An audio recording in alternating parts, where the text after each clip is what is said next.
Alright then, we should be live right now. I'm sure hoping that's the case. Let's find out real quickly. I'm gonna put the sound on. Be live right now. Yeah, I'm hearing my own voice. Everything's good. We're recording. Fantastic. Everybody, thank you. If you've been paying attention to my live streams lately, I've been hyping this up for a while now.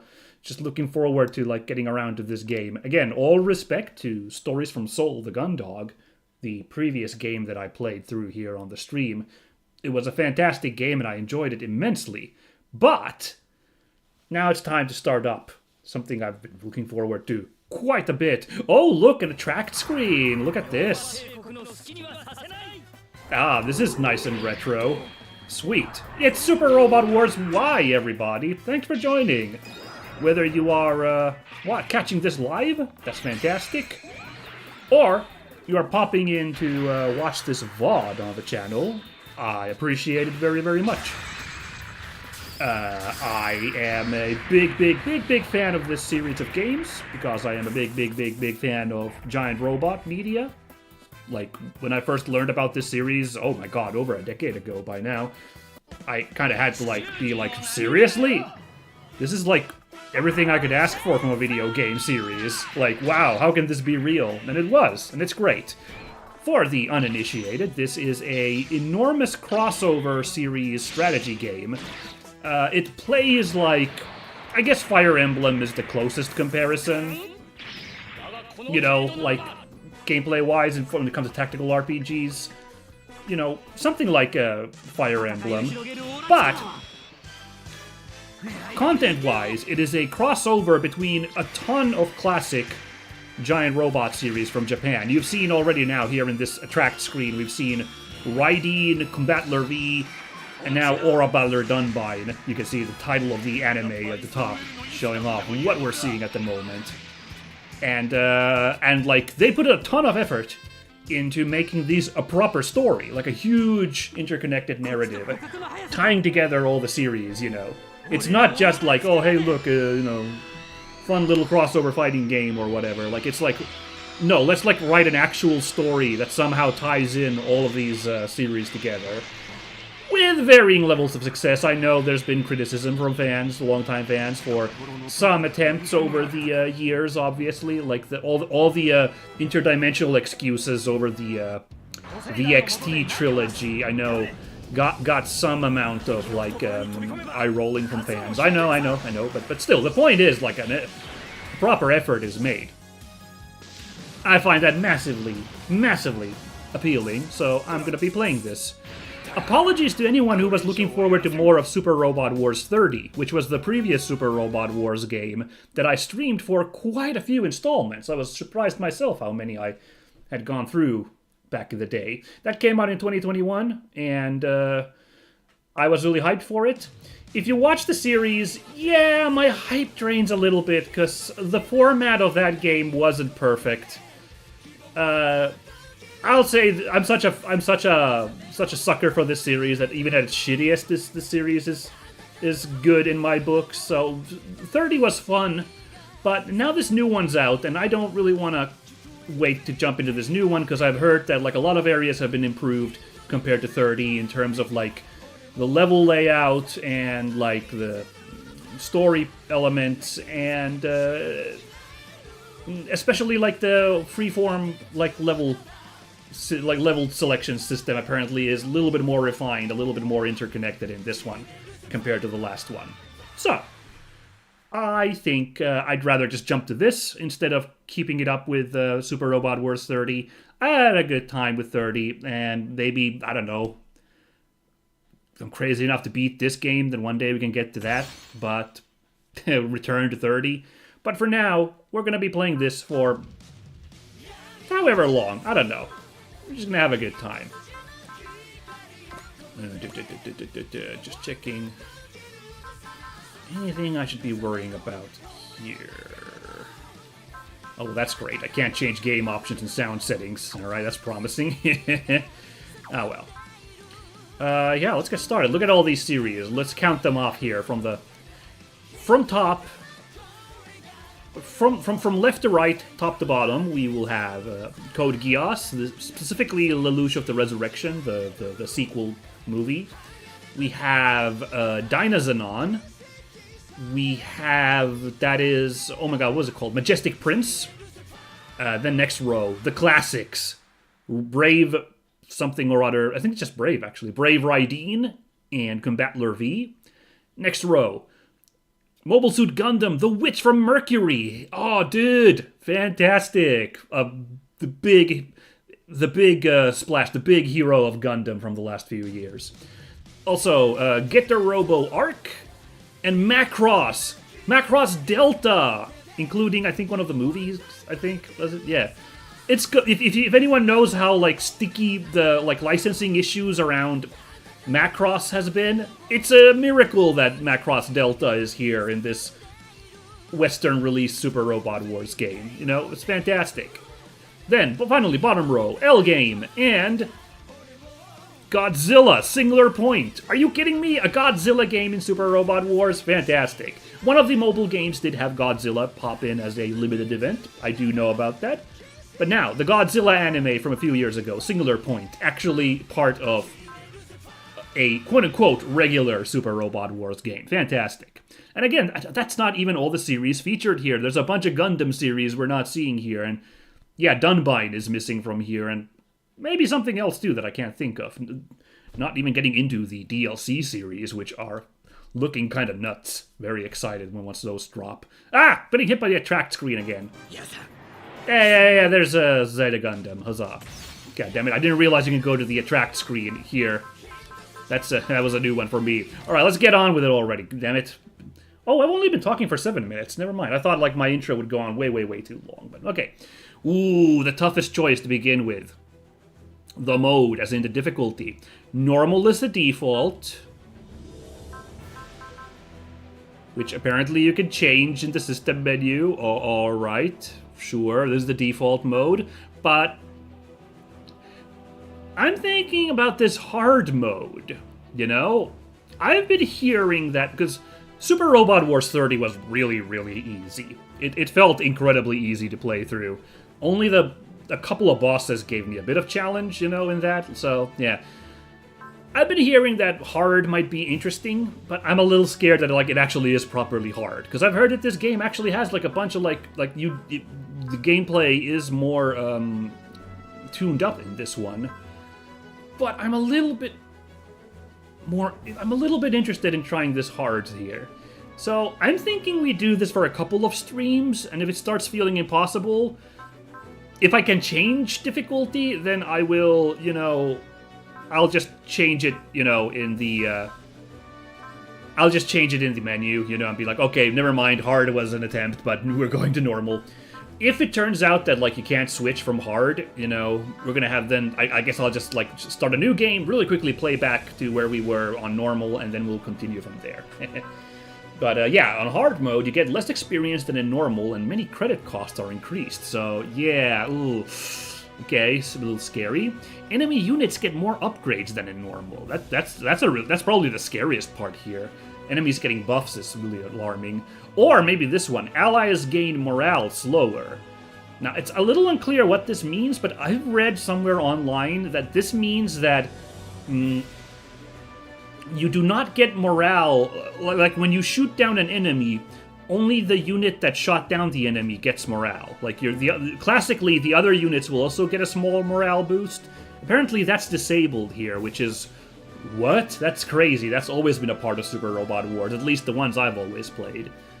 And then finally, a little bit of a, you know, like, well, don't worry about it. If you can beat the mission in under 5 turns, you can get bonus credits, which is, that's fun. So, and then there's Expert, which is, like, completely bonkers, as far as I can tell. Like, everything's souped up even harder. You get less spirit points, which are kind of like magic, like spells, like little buffs. You get less of those on this mode. And yeah, like it's oh boy. So that's too much for me. But hard? Let's give it a go. Let's give it a go, why don't we? I'm feeling lucky, punk. Ooh, next important choice. Oh, this is fantastic, by the way. I wasn't a hundo sure, like, if we could select characters, you know? I wasn't 100% sure, but yes, you can. That's great. So, because some Super Robot Wars, you don't have a selection. Like, you have a default character you just play as.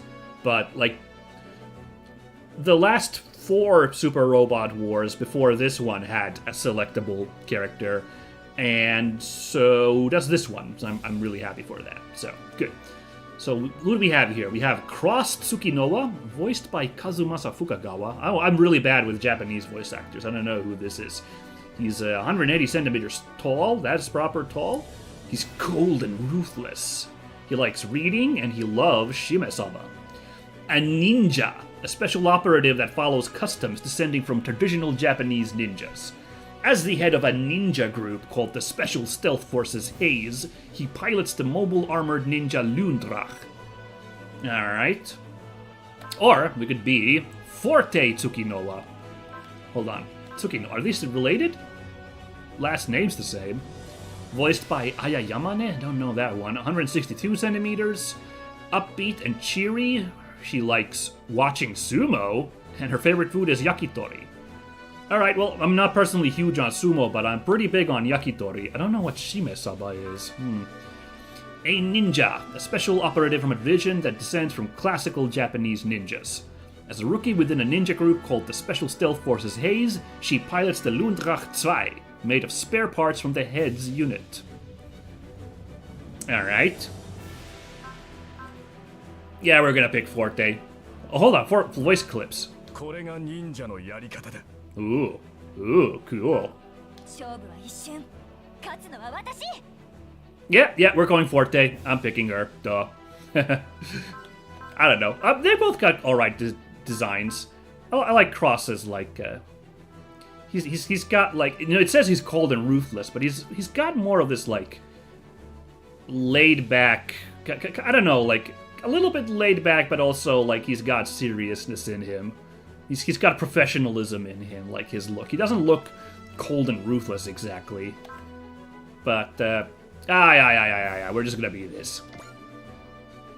Oh, okay, we could change if we wanted to, the name and stuff, you know. Which is fine because, you know, there's a lot of dialogue which is unvoiced in this game, so it's completely fine to have these change. It unfortunately means that, no one's gonna say her name in, like, actual, like, voice dialogue, but so it goes. What are those pins? 1, 4, 8? 1 or 8? I don't really know what any of those pins means. Also, her shirt says, "Call it love." Alright. Yeah. Start a new game with these settings. Wish me luck, everybody! Yo. This game is a work of fiction. It has no relation whatsoever to any real people, events, or groups. Oh, well, that's a relief. I'm scared for a second. I wouldn't want Godzilla in real life, as cool as the guy is. At least not the Singular Point version.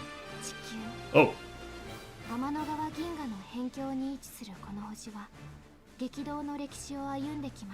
As is often tradition in Super Robot Wars, we get a very elaborate history primer here.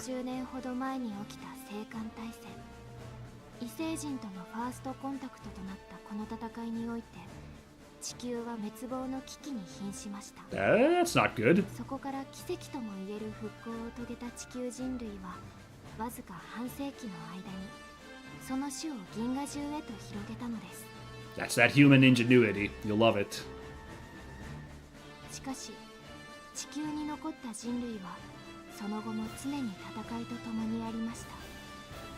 人類以外の知的生命体との戦い、異星からの侵略者との戦い、人類同士の戦い。その中でも地球に住むアースノイドとコロニーに住むスペースノイドの確執は長きにわたり、ついには全面戦争へと至ったのです。Huh. Usually they name drop a bunch of different factions in these opening crawls. Oh, there we go. スペースノイドを率いるハマーン・カーン。ギルバート・デュランダル、ドゥランダル、リアルド・ピースクラフト、そして赤い彗星、シャアーズナブル。Hasn't it always been Durandal, his name, localized? ルルーシュビ・ブリタニア。さらには Oh, whoa. Actually, man, this fight sounds hype now. These two teams going up against each other. That's actually kind of rad. Trez and Lelouch teamed up. 平和を願う人たちの決死の戦いにより人類の敵は打ち破られました。地球と宇宙の戦いも双方に多くの犠牲を出しながらもそれぞれの指導者が倒れたことにより終わりを迎えようとしました。 Oh, alright. Well, never mind. I guess that's a short game then. しかしそれは幻想でした。スペースノイドの指導者シャア・アズナブルに対し地球を支配したルルーシュビ・ブリタニアは徹底抗戦を打ち出したのです。 This is the final battle. Boy, this sounds like a great game that this could have been, but... そして、初代地球皇帝を名乗るルルーシュビ・ブリタニアは自らの意志を世界中へと示そうとしました。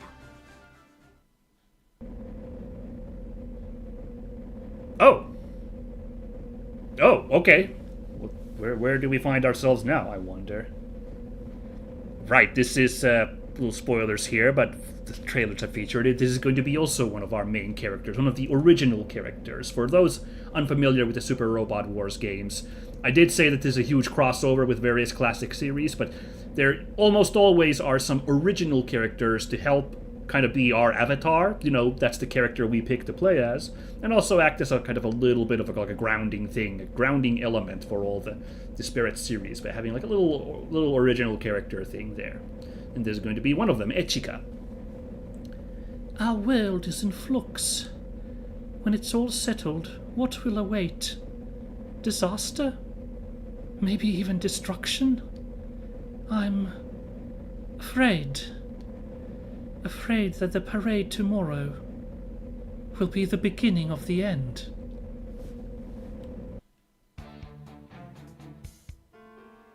Oh! Oh, Emperor Lelouch's parade. Oh! Are we like... This is supposed to be the ending of the TV show, I think. Right? So, the parade for Emperor Lelouch has begun. With the destruction of Logos and the end of their shadow rule of Earth, as well as the death of Trez Kushrenada, he will naturally become the leader of Earth, as his Holy Britannian Empire is now the largest military force on the surface. Still, calling himself the Emperor of Earth is worrying. Yes, he's clearly positioning himself as Earth's sole ruler, and this effectively serves as a final declaration of war against the Space Noids. But the Space Noid leadership... I assume you're thinking of Haman Karn, Gilbert Dulendal, and Miliardo Peacecraft. Yes, with their defeat, the Space Noids will most likely unite under the leadership of Shar Aznable. Then, the fighting will continue. Miss Echka, I thought this war taught everyone the foolishness of hatred, and yet... Ultimately, the future of Earth is now Emperor Lelouch's to decide. He wants a final conclusion, and Shar Aznable is happy to provide. Whoa! Okay, well, man, these are some cool cut-ins. I'm assuming this is probably only going to be for, like, this opening crawl, but, like, usually it's just the, like, generic portrait on the left while there's a little background. But instead we got, like, oh, these super cool renders of our Mazinger guys. Fantastic. So much for peace anytime soon. Dr. Hell and the Dark Gundam are defeated. The Byston Well forces are all gone. This should have been the start of something better. Wow, okay, well, they really have cleaned up house. Like, what are we supposed to do in this game if all the bad guys are taken care of? Also, apparently we're going with the, the less hair-rankling localization of G Gundam, one of the series featured here. What the hell did I just say? Never mind me. There is a couple of characters with references to God and the Devil, and I guess, back when it was, localized, they decided to get rid of those pesky biblical references. So and apparently we're using that version, because the Dark Gundam should be the Devil Gundam, if we're being very proper. But personally, I can live with the Dark Gundam. The God Gundam being called, what is it? It's like the Burning Gundam? That's a little, I don't know, because like the God Gundam just hits you pretty damn hard. But, eh. But yeah, anyway, I can live with those localization choices, whatever. Yeah, it's not the worst thing in the world. Dark Gundam's a fine name for a big evil Gundam. But the Earth and space are still mired in war. Meanwhile, it's like Emperor Lelouch hasn't even noticed all our ruined cities and the wounded survivors in them. Damn it. Oh, dude! Wow! This is such an interesting setup, though. Like, you know, I mean, 30 was doing this kind of as well with the whole, like, there was a big war back in the day and we got all these veterans. But, like, now this opening thing, like, showing everybody off and, like, how they feel about, you know, an entire Super Robot Wars video game's worth of stuff happening and apparently being all for naught. That's interesting. We've driven back the Campbellians. But Emperor Barao is still out there, leading the Yoma Empire. No, we can't give up. Jinguji gave his life for this fight. We've got to carry on. That's what you'd say, right, Akira? Oh, it's little... Of course they're pairing up the two classic series. Combattler V and Raideen being, like, I don't know, the only, like, 70s series in this installment. Oh, that's so fun.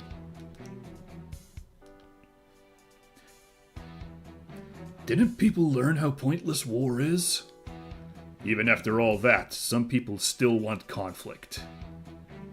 People like Lelouch v. Britannia and Char. The coming war will be between Earth under Lelouch's rule and space under Char's control. It'll probably be the end of it all. Char's no fool. He knows the significance of everything Trez and Miliardo did. But if Lelouch demands all-out war, there won't be any other option. What will we do when the time comes? Ooh, are you gonna pick a side with Char? That'd be dramatic. I'm playing Super Robot Wars D on my free time. Just every once in a while I'm getting back to that. Crazy setup at the beginning where, like, Char is poised to kind of be their, like, hero, and, like, Amuro has to team up with him from the very beginning, and, like, some really, like, well, we're enemies, but there's an even bigger mess that we gotta team up to figure out now. So I really love those vibes. Hold on, sorry, checking my settings real quick. Everything looks okay. Sorry, getting back into it. Have we heard from Camille?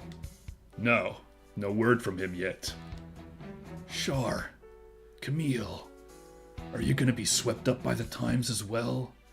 Ooh, that's a bit of an awkward sentence, I think. Ooh. There he is. Emperor Lelouch. Oh, shit. Look. Oh, no. Hero. Oh, my God. Lelouch v. Britannia. For all we did, we couldn't stop him.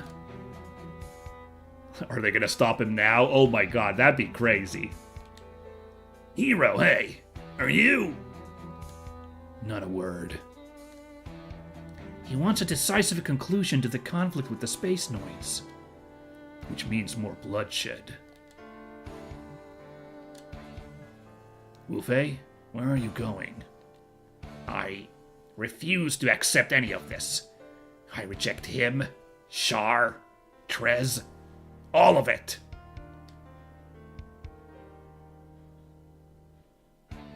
I hope you're watching, everyone. The streets are packed with people hoping to get a glimpse of Emperor Lelouch.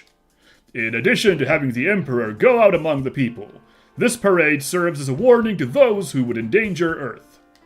Emperor Lelouch is committed to steering the world toward a new age. I'm sorry, something appears to have happened at the parade.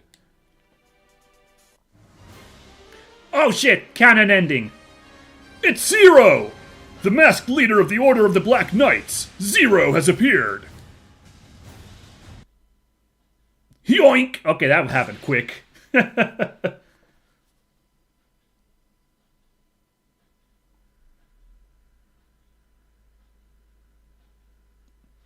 0! Susaku Kururugi, so you fulfilled your promise.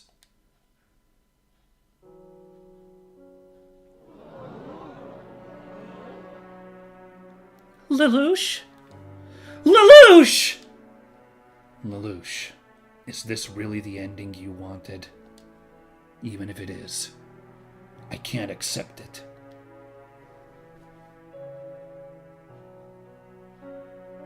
Oh, wow, okay. Now, main characters all of a sudden, alright. Wow. Head. With this, the war is over.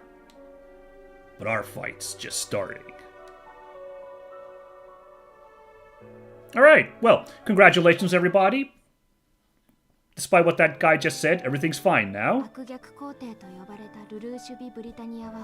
The evil emperor is dead. ゼロによって撃たれました。指導者を失った地球側は戦いを望まない市民の声を受けて体制を見直すこととなり、シャア・アズナブルもそれに応じ Yeah, look, good guy Shar here. No way he's gonna do something to Earth. 回避されたのです。 We're all safe with Shar in space. 世界は平和を取り戻しました。それはまるでルルーシュビ・ブリタニアが全ての憎しみを連れ去っていったかのようでした。しかしその変革が成し遂げられたのは多くの人が訴えた戦争の愚かしさ、悲しさ、虚しさを人々が自らのこととして受け止めたためでしょう。 Yeah, you get tired of war at some point, you know. レボルウォー、世界と人々に変革を促したこの戦いはそう呼ばれることとなりました。戦争の爪痕が未だ残る中、地球も宇宙も新たな時代に向けて歩み始めようとしています。新たに発足した新地球連邦政府にはそれぞれの権利が認められたスペースコロニーも参加を決めました。 Well, alright then. そして皇帝ルルーシュ暗殺から1年の時が流れ、私エチカワイ・フランバーネットは14歳の誕生日を迎えました。 Okay. A flower comes to the garden.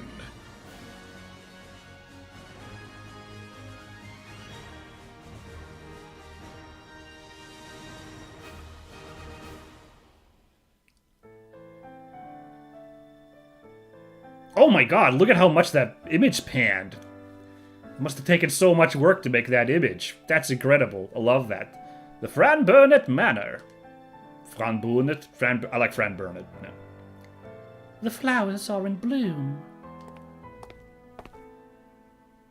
They must be celebrating this special day with you. Anina. Happy 14th birthday, Miss Echka. The garments I prepared for today suit you perfectly. Thank you very much. But... what is it? Never mind. It's nothing important. Miss Echka, I have been at your side as your teacher for 3 years now. I don't know how much I can help, but I hope you'd tell me if there was anything bothering you. I'm just anxious. Anxious? What about? I'm not sure. The Revolutionary War is over, and the world is starting to change. That should be a good thing, but... Oh, if you see orange text like this, I believe... Oh, it says right there, triangle for open glossary index. Oh, we can also read little character profiles here. Find out... Oh my god, so much backstory. We'll let that come in the narrative, I suppose. Yes. Daughter of Yagami City's primary landholder. Ah, alright. Learned that, huh? Manaka Iwami, the voice actor. Interesting. Rina Sato is a familiar name. Who is... I gotta look who that up. I gotta look up who that is. I probably know who that is, but no. The Revolutionary War. A war that broke out in NUC 58. Several conflicts arose at the same time between various factions, between the Earthnoids living on Earth and the Spacenoids who immigrated to space, the Naturals and the Coordinators, and the old authorities and new powers. These hostilities escalated into the biggest conflict since the New Galactic War. At the same time, visitors from another world called Byston Well caused more warfare. The Dark Gundam went berserk, and Dr. Hell enacted his wide-scale terrorism activities. For a while, the very existence of mankind was called into question. During the brutal warfare, the leaders of each faction, Jamitov Haimam, Paptimus Shirako, Gilbert Dulendal, Haman Karn, Miliardo Peacecraft, Charles Z. Britannia, Schneisel L. Britannia, and Trez Kushranada all fell. Alright, that's, again, just board has been cleared of bad guys. We are so good. We're so safe now with all these people gone. Ultimately, this left Lelouch v. Britannia in control of Earth, and Shar Aznable in control of space. With one final conflict between the two approaching, Emperor Lelouch was assassinated in full view of the public, bringing the war to an end. It is said that this end came about not through the deaths of the leaders who desired war, but rather through the people who had witnessed horrible tragedies and had thrown away their hatred out of a desire for peace. With the mindset of the people having changed so drastically, the string of conflicts came to be known as the Revolutionary War. As the New Earth Federation was formed, the world entered a new chapter. So there you go. There's a part of me that just can't relax. That's not unreasonable at all. The death of the evil Emperor Lelouch kept the Earth and space from a catastrophic conflict and brought an end to the wars between humanity. But those wars left deep scars, and there's no end in sight for the energy crisis. Everyone has plenty of cause for anxiety. God damn it, we're not even done with the energy crisis in this like future world. I'm bummed. Besides, we're still facing attacks from non-human forces. Japan still lives in fear of them. Even our Yagami city isn't safe. And here I am, just a powerless child. There's nothing I can do about any of it. Be patient, Miss Echka. You don't need to fix everything at once. You'll be in a position to lead in due time.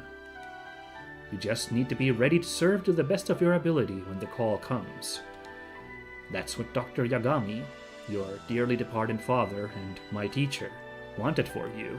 Ooh, that's a bit of an exposition sentence, you know, like, did you need to be reminded that your father's dead and taught me and is a doctor? And also, apparently, the city is named for him? That's a bit egotistical.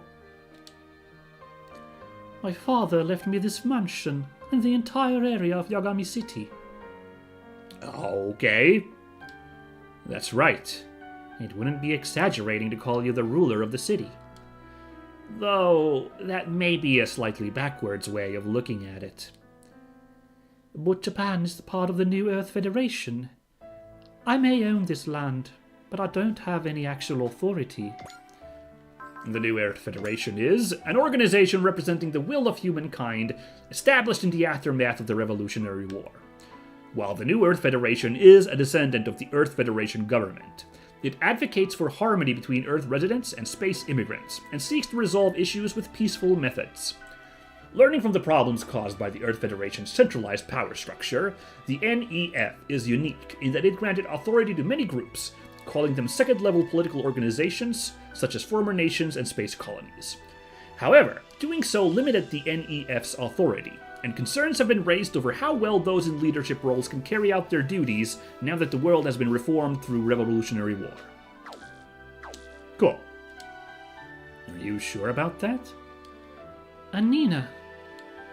It's been 3 years now since I came to live with you, as Dr. Yagami requested in his will, Miss Echka. You can see the city and all its people from atop this hill, and you have a great responsibility towards it all, Miss Echka. What? A great responsibility. This is the message Dr. Yagami left for me to give to you at the right time. That time being today, your 14th birthday. Oh, okay. I'm very unclear what the role of like the actual main character is in all this, you know? Oh boy. I mean, we know she's a ninja, apparently. Going to the Naruto school of obvious ninjas. I know, that's gauche to make fun of his orange outfit, because in the Naruto setting, you can do all sorts of crazy jutsus to, like, hide yourself, like, you know, transformations and other illusions. Like, it, you know, if a ninja in that world wants to dress up in bright orange, like, it's ultimately, really... It's ultimately fine in that universe, you know. It's a bit droll to make too much fun about the orange outfit, but you know, you gotta allow a little bit. This is kind of a heavy subject for presenting a birthday present, isn't it? Pardon? May I ask who you are? Oh, okay, cool. No one knows who this random lady in this hip, sporty outfit is. Before I answer, happy birthday to you, Echika. Thank you? Your birthday wishes for Echika are appreciated. Your trespassing on Fran Burnett property much less so. Oh, these flowers are lovely. Yes, they certainly are. And with two beautiful young ladies standing in them, it's picture perfect, don't you think? Goodness, I'm hardly a young lady. Excuse me, hold on now. Yes. That incredible old age of 27. Oh, boy. Sometimes these games. Oh, boy. This expression is funny on her. I appreciate that. No, not you. I meant me and Ichika. Wow, okay. Oof. Wait. Did I already tell you my name? Well, I do already know you. Your name is Echika Y. Fran Burnett. The initial is short for Yagami, your father's name. Oh, okay, that'll explain. I was kind of wondering, like, her name's Fran Burnett instead of... But, okay, there you go. Echika Yagami Fran Burnett. You rule the lands here, whether you know it or not, and today is your 14th birthday. You enjoy eating cream puffs, and you can't stand big old frogs. Get away from this girl, Miss Echika. She must be a stalker. No, hold on! The real pest threatening Echika isn't me, it's... this guy? Oh boy. Yikes. Whoa. Who the hell are these, Matrix-looking guys? Wow. Now see what you did. Speak of the devils and they appear. Who are you? You're trespassing on House Fran Burnett property. Explain yourself. Echika Y. Fran Burnett. You're coming with us. You don't get a choice. Echika, run! I don't know who they are, but they're clearly dangerous. Don't even try to resist. We will complete our mission. Guys, come on! It's rude to leave me out of the conversation, you know. Ninja art, Kaguya. 2 glints of the crescent moon to cut the dark night sky.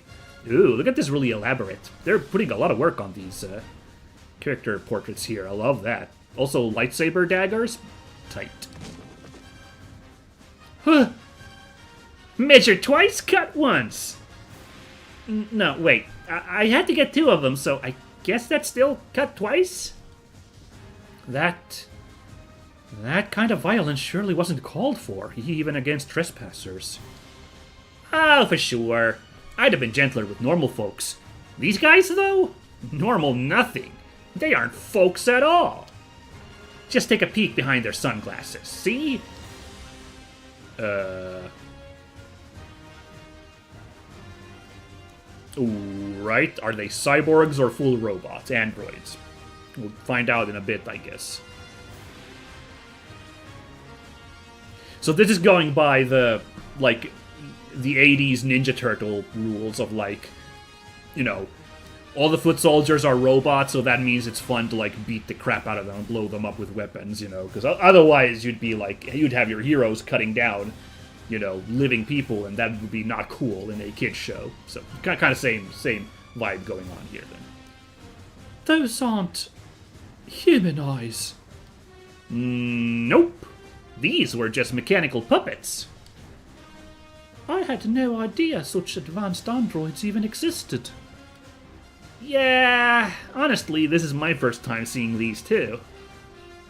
Who are you exactly? You suddenly appear before me and take down androids with a katana. Who are you? Oh, just your average local high school girl. Yep, totally. How gullible do you think I am? Sorry, I was trying to lighten the mood, but I guess it fell flat. I'm Tsukinowa Forte. Just call me Forte, though. I'm your other birthday present. A present? What was that explosion? Miss Echika, look, the city! Wait, those are... I don't know about you guys, but I think we're about to enter the Super Robot Wars part of the Super Robot Wars game. Yes! Alright. Ooh. Mobile suits. Are those Tauruses from Wing Gundam?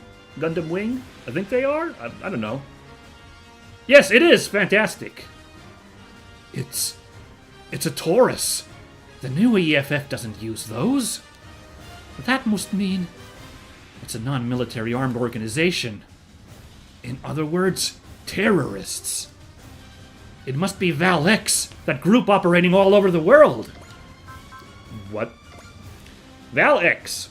It says caution. Why does it say that? That's weird. A terrorist organization that first became active during the Revolutionary War.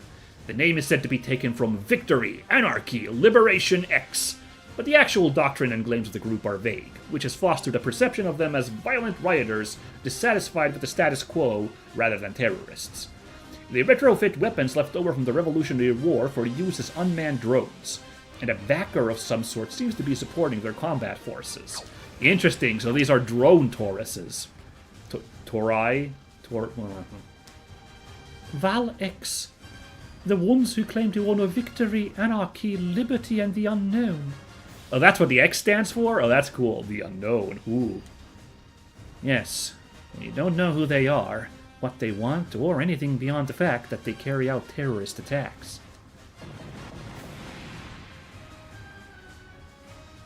Oh. Who's this character from? I'm blanking, actually, for a bit. Is this from Dynazenon? I'm gonna have to admit, I haven't watched Dynazenon. I watched Gridman, which is why I was like pretty primed for Gridman being in the last Super Robot Wars. Gonna have to embarrassingly admit, I never ever got around to watching Dynazenon or anything else. Like Gridman Universe came afterwards. It is a Dynazenon character, Yomogi. All right, got it. Cool. That's all all I need to know for now, just to like, you know, dispel my unsureness. Ooh, are we gonna get Dynazenon in the very first mission? That'd be fun. You know, you usually get like some unit at the very beginning, you know, as a little like, hey, here's this series. That'd be cool. How old was this kid, by the way? Did it say that? He's a freshman at high school, so he's not a little kid. Okay. He's a medium kid. Okay. Ah! Takuma. Oh, this is from Getter Robo, right? This is the new Getter Robo pilot, I think. Yeah. Okay, there we go. Takuma, okay. I also, because I'm not a huge Getter Robo guy, I'm sorry, classic robot anime fans. Getter Robo's a little low on my priorities, so haven't watched Getter Arc either, so, yeah. Who the heck are these guys? They're attacking all over the city with no apparent target. I suppose that does suggest they're Val X, doesn't it? Forte, do you know anything about this? Wait, where did... She's gone. Miss Echika, we're in danger here. We have to get to the mansion. Look, Nina. The Federation forces are here. Oh, what? Hold on. What are those? Bjarlants, I think. Oh no, it's something luminous. What is that from? I don't remember that one. I thought it was a Bjarlant, but I guess Zeta Gundam could provide a Bjarlant for this series. Yeah, Bjarlant, the really cool robot from Zeta Gundam and Gundam Unicorn. No. Those are the new EFF's Luminous, their latest model. We should be safe now. Oh! Oh my. They were defeated so fast. But how? Anina, look! Someone's heading for the remaining one. Really? I can't tell from this far. Yep, thought so. They're unmanned. Man, the new EFF sure is short on warm bodies, huh? Oh, I see. Unmanned drones v unmanned drones. And apparently Val-X just has the better firmware. Still, gotta buy some time using this thing. Oh, interesting. We're not even getting the actual first robot. Interesting. Alright. I'm liking this so far. This is fascinating.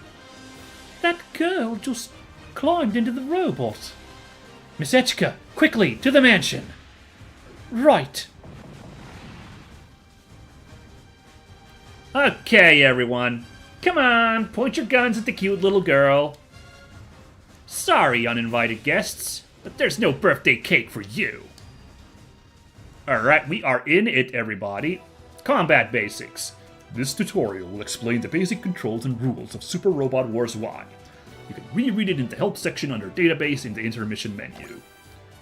Your goal in Super Robot Wars Y is generally to destroy enemy units. Use the move command on your units to approach the enemy ranks, then attack them with your weapons. You can spend SP or Spirit points to activate spirits and give yourself all kinds of bonuses and advantages in battle. Using them well is a big part of strategy. Completing victory conditions, shown on the objective screen, advances a mission. Once the final conditions have been met, the stage is cleared. Okay, we're still getting tutorials. Alright, fine. Spirits are powers that cost SP or Spirit points to give pilots a variety of bonuses and special effects. Each pilot has a different set of up to 6, which they'll unlock as they level up. Pilots deploy with half of their maximum SP and regain 5 SP at the start of each player phase. Maximum SP increases as a pilot grows. I would have loved this being explained because this is a relatively new thing in Super Robot Wars, so when I played Super Robot Wars V for the first time, I was like, what the heck, when this mechanic was a thing? But, I can live with this. Activating a spirit doesn't spend a unit's action, and can even be done after they've acted. You can also use them from the battle info window, where it shows the hit rates. Some spirits affect units other than the user. You can see and use applicable spirits from other pilots from the Others command list in the spirit screen. Alright, apparently that's all we need to know. Ooh, okay. Wow, we'll see. This probably might get bad or something or worse, but one of the big complaints I read for this game that it has a bad UI. But this actually looks like a fantastic UI, like this little info screen at the bottom about the enemy. I really, really like that. That's so much useful information on a little banderole down there. I really dig that. And the terrain info is there. In this game, apparently terrain, again, is a big deal now.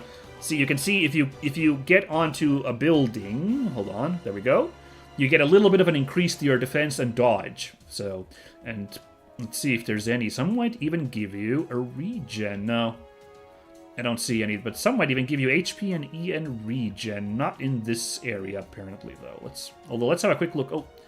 Oh, never mind. I thought the mansion was going to be here. Also, something I gotta say right away. This level design looks great. One of the things I was complaining about Super Robot Wars 30, I thought the level designs were a little eh.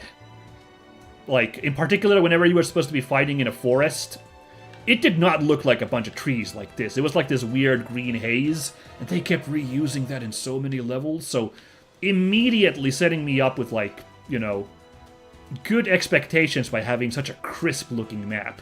Now, that just might be because this is a big old story mission. We'll see if, like, the side missions still have as good-looking, like, you know, level designs, but for now, I can celebrate. Anyway, let's take a quick look at the info here. But yeah, by the way, we're going to play for a little bit longer, and then we'll take a quick bio break for today, but let's take a quick look here at what is going on with our character. So, stats. CQB is close combat, RNG is ranged combat, Forte is even on all of those.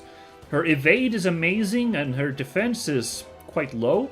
Not surprising if she's supposed to be a ninja, that fits the archetype. Her skill is really good, and her accuracy is also pretty good. I don't actually... I wish to let you tell you what the skill was. I don't actually super well remember what skill governs, I'm embarrassed to say. All I know is, like, you want that to be bigger than the enemy you're attacking. It usually works out better that way. Now, in terms of her actual skills, she's got Ninja. Stats and damage dealt increase based on morale. Max is at 150 morale, granting plus 10 to all stats and plus 20% final damage dealt. That's a very good main character power. Support attack level 2. Makes an extra attack after an adjacent allies for 65% of normal damage. Usable twice per turn. It's because it's level 2, it's twice. Alright, yeah. So basically, if we once we have an ally, if an ally moves next to Forte and attacks, Forte will also attack with her support attack for, like, you know, reduced damage, but it's on top of the units attacking. So she's a very good support character in that sense. Enhance attack. Support attacks will always be critical hits. Does not apply to second attack. Okay, we won't worry about that last one, but also an incredibly good supporter then. She starts out with, she's always pops off a critical hit, which is like a, it's like a 1.10 multiplier, so you can do the math, but it's bigger than a regular attack, you know. And Spirit Endurance negates incoming weapon effects. Oh, that's very good. Stats halved, immobilized, morale down, and SP down. Oh, okay, negates those effects. Wow, those are really good things to, like, negate. When under 100, morale also negates the Daunt Spirit. Alright, cool. Well, those are really good things to be, like, negated. Very good, very good, very good. By the way, just, you know, hopefully you don't mind that I'm being, like, you know, if there's anyone watching this who's like, I'm a long-time Super Robot Wars guy, I hope you guys don't mind me explaining, like, you know, like, a lot of this, like, stuff for new players. I feel it's only polite if someone's watching this for the first time. Now, with our mech, the Luminous, we have armor, mobility, and sight. So armor affects the damage we take. Mobility affects our chances of dodging. Sight affects our chances of hitting, combined with the accuracy. So a lot of these also combine. The defense and evade combined with the armor and mobility. Then we have the specs for how good we are in different terrains. So we're A grade on ground and space, but in water we are B grade. And we don't have any abilities, we don't have any parts equipped. We do not have a custom bonus yet. Here's our attacks. We got a beam launcher and a mega cannon. So, let's see. So the beam launcher has an ammo count there, so we can use it 12 times. The mega cannon has an energy cost. We can use it as long as we have energy, which we have 180 of on the robot. So it uses up that counter rather than the ammo counter. Energy will regenerate per turn a little bit. I don't know how much it is in this one. I'm gonna guess it's 10 maybe? I don't know. I'm gonna guess it's 10. But anyway, it's not gonna be a huge regen. So basically, like, you know, this one we can use freely until we run out of points. And then we can't use it. The Mega Cannon we can keep using as long as we have energy. There's also range and attack power. You can see that the Mega Cannon is stronger than the beam launcher. There's also accuracy, so some attacks will just give a little bonus on hitting. They're easier to hit enemies with. Also, critical bonus, some will give a better chance of getting a crit. None of those on here. There's also the properties. You can see that this thing has move and fire and beam, and Mega Cannon has only beam. Beam doesn't really do anything particular, but certain barriers will stop beam attacks. Hopefully these Tauruses do not have those. Can we check their stats already? Yes, we can. This game just kind of lets you look at them, you know? They don't have any particular defenses. I won't worry about these stats too much at the moment. But, yeah.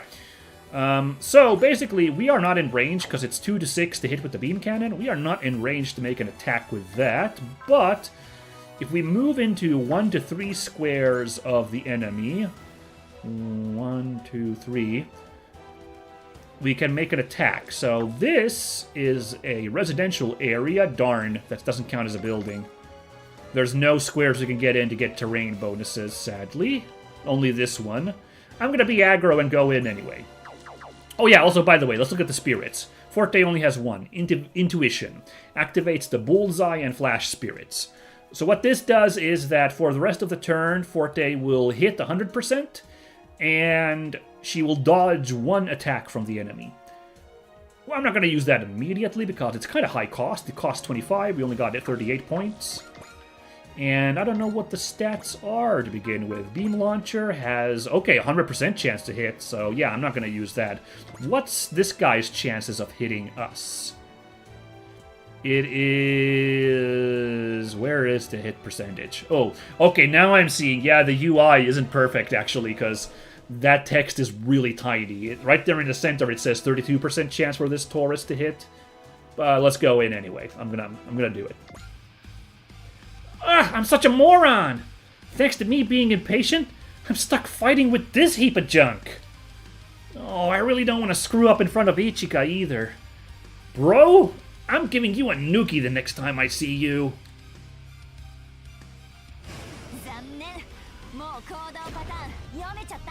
So cocky, I love it. Alright. It's doing work. Pretty decent work. Look at that. Ah. Now so it's true. What I read about the UI, this is by far the biggest problem. Oh god! Ooh, okay. Oh, no way, I saw the number run down. Never mind. So I had read somewhere that the number only ever shows your max health in that, like, menu. But at least it's... But now it shows you... Okay. Because normally in old Super Robot Wars, it'll show you, like... what it looks like there at the bottom right. Like, the current health out of maximum health. I was under the impression that the UI was so bad that in that, like... units fighting menu, it only shows you the maximum health at all times. Either they fixed it, or, like, I misunderstood. It at least shows you your current HP.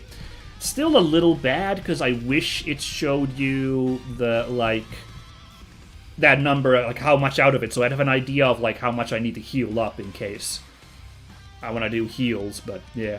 Oh, by the way, Mecha Encyclopedia. Oh, this is an OC unit. Got it. Okay, I guess that probably makes sense since we're piloting it. Alright. It's about the size of a Gundam, 18 meters. Very good, very good. Alright, that's our turn. Yeah. Options menu. Right, we can also summon Load over here.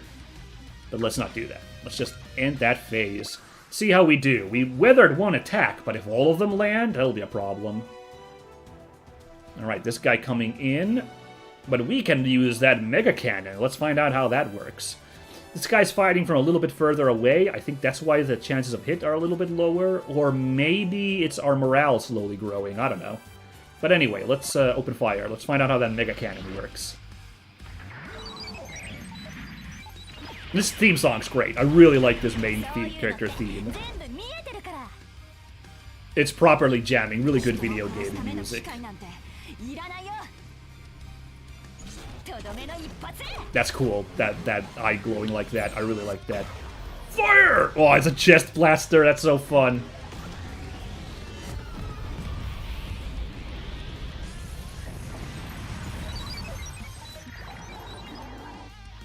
Alright.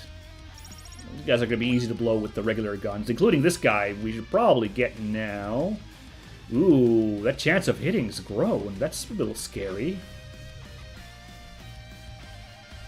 Oh, interesting. Our morale has also gone up from hitting the enemy. Look at that. We've gotten 1 point just from hitting the enemy. Our morale went to 102. Well, that's a little mysterious, honestly. Anyway, let's blow this guy away. Get one guy off the board.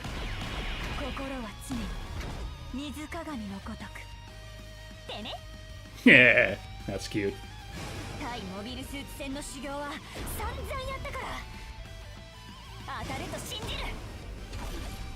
Wouldn't this be a mobile doll if it's... Yeah, actually it says mobile doll there. Never mind, I'm stupid. Right. Because that's what they were called in Gundam Wing, the unmanned robots. Yeah. Alright, we're growing in EXP. This new EFF Luminous. Not too shabby, if I say so myself. You know, I might like these better than a mobile armored ninja. What? Wait, is that... What the hell? I followed them all the way to Japan. Not the guy I expected to show up in this mission, really? How dare people still use mobile dolls? Hello? That's Chong Wufei, pilot of one of the colony Gundams. Huh. Didn't the data on him say he was missing? Also, we got, damn it, I was hoping we'd have Last Impression. But this is, oh god, what's this song called? Is this White Reflection? I'm not remembering the songs correctly, but okay. I was hoping Last Impression because it's such a hype song. Ah, well. This new world is wrong. But even so, I will not allow others to force the weak to suffer through war. I have no idea what he's going on about. But if that means he's helping, help away. Sick! Alright, we gotta keep Wufei alive as well. Ah, let's learn about morale, which I didn't really talk about all that much, except to say that we apparently got a little bit of growth of it. Morale is a pilot's stat that affects damage dealt and taken. Weapons may also require a certain morale level to use, and some skills and abilities will activate when the pilot reaches a certain morale level. Pilots deploy with a starting morale of 100, which goes up and down based on combat results and some spirit effects. Some parts and skills can also increase morale. After any combat round, allied pilots will gain some morale. A pilot gains 1 morale when their attack hits, 3 morale when they destroy an enemy, 2 when another ally is destroyed, and 1 when another ally destroys an enemy. Oh, is that correct? I gotta check that, because again, I read online something about, like, you don't get any morale when allies destroy enemies, which... on the higher difficulties. I'm gonna have to check if this is correct, this information, but okay, cool. These are a little bit new to me. Like, I'm used to it being like, you get 1 when you're hit, you get 1 when an ally is, you get 1 when any unit is blown up, and you get 5 if the unit that actually blows up an enemy gets 5. But that's what I'm used to, but this is a different spread, which is interesting. Enemy pilots' morale can behave differently from your own. Strong enemies may gain morale quicker than you. Yep. Oh boy, Wufei can't help us yet. Alright, we just have to hold the line.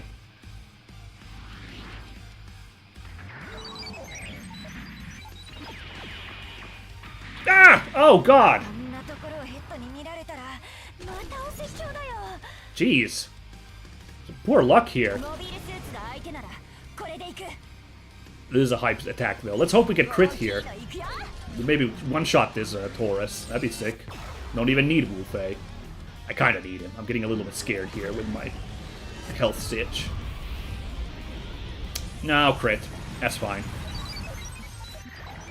Yeah, it really does distract me now that I look at that. I wish it said 510 out of however much health the enemy has. It is a useful information to have.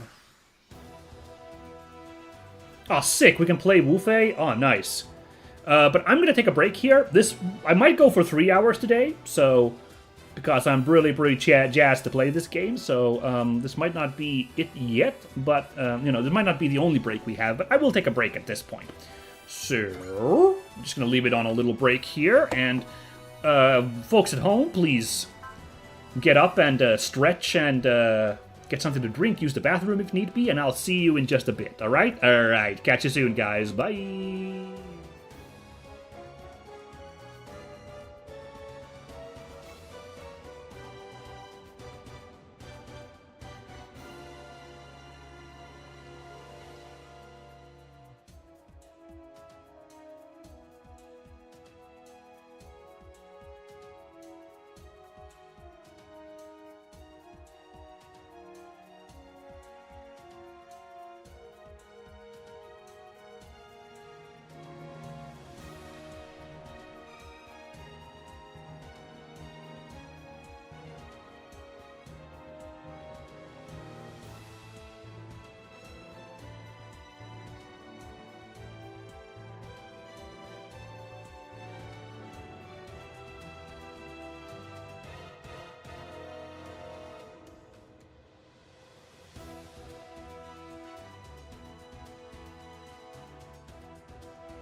Alright, everybody, I'm back. Huzzah, huzzah, huzzah. Good to have you here, too.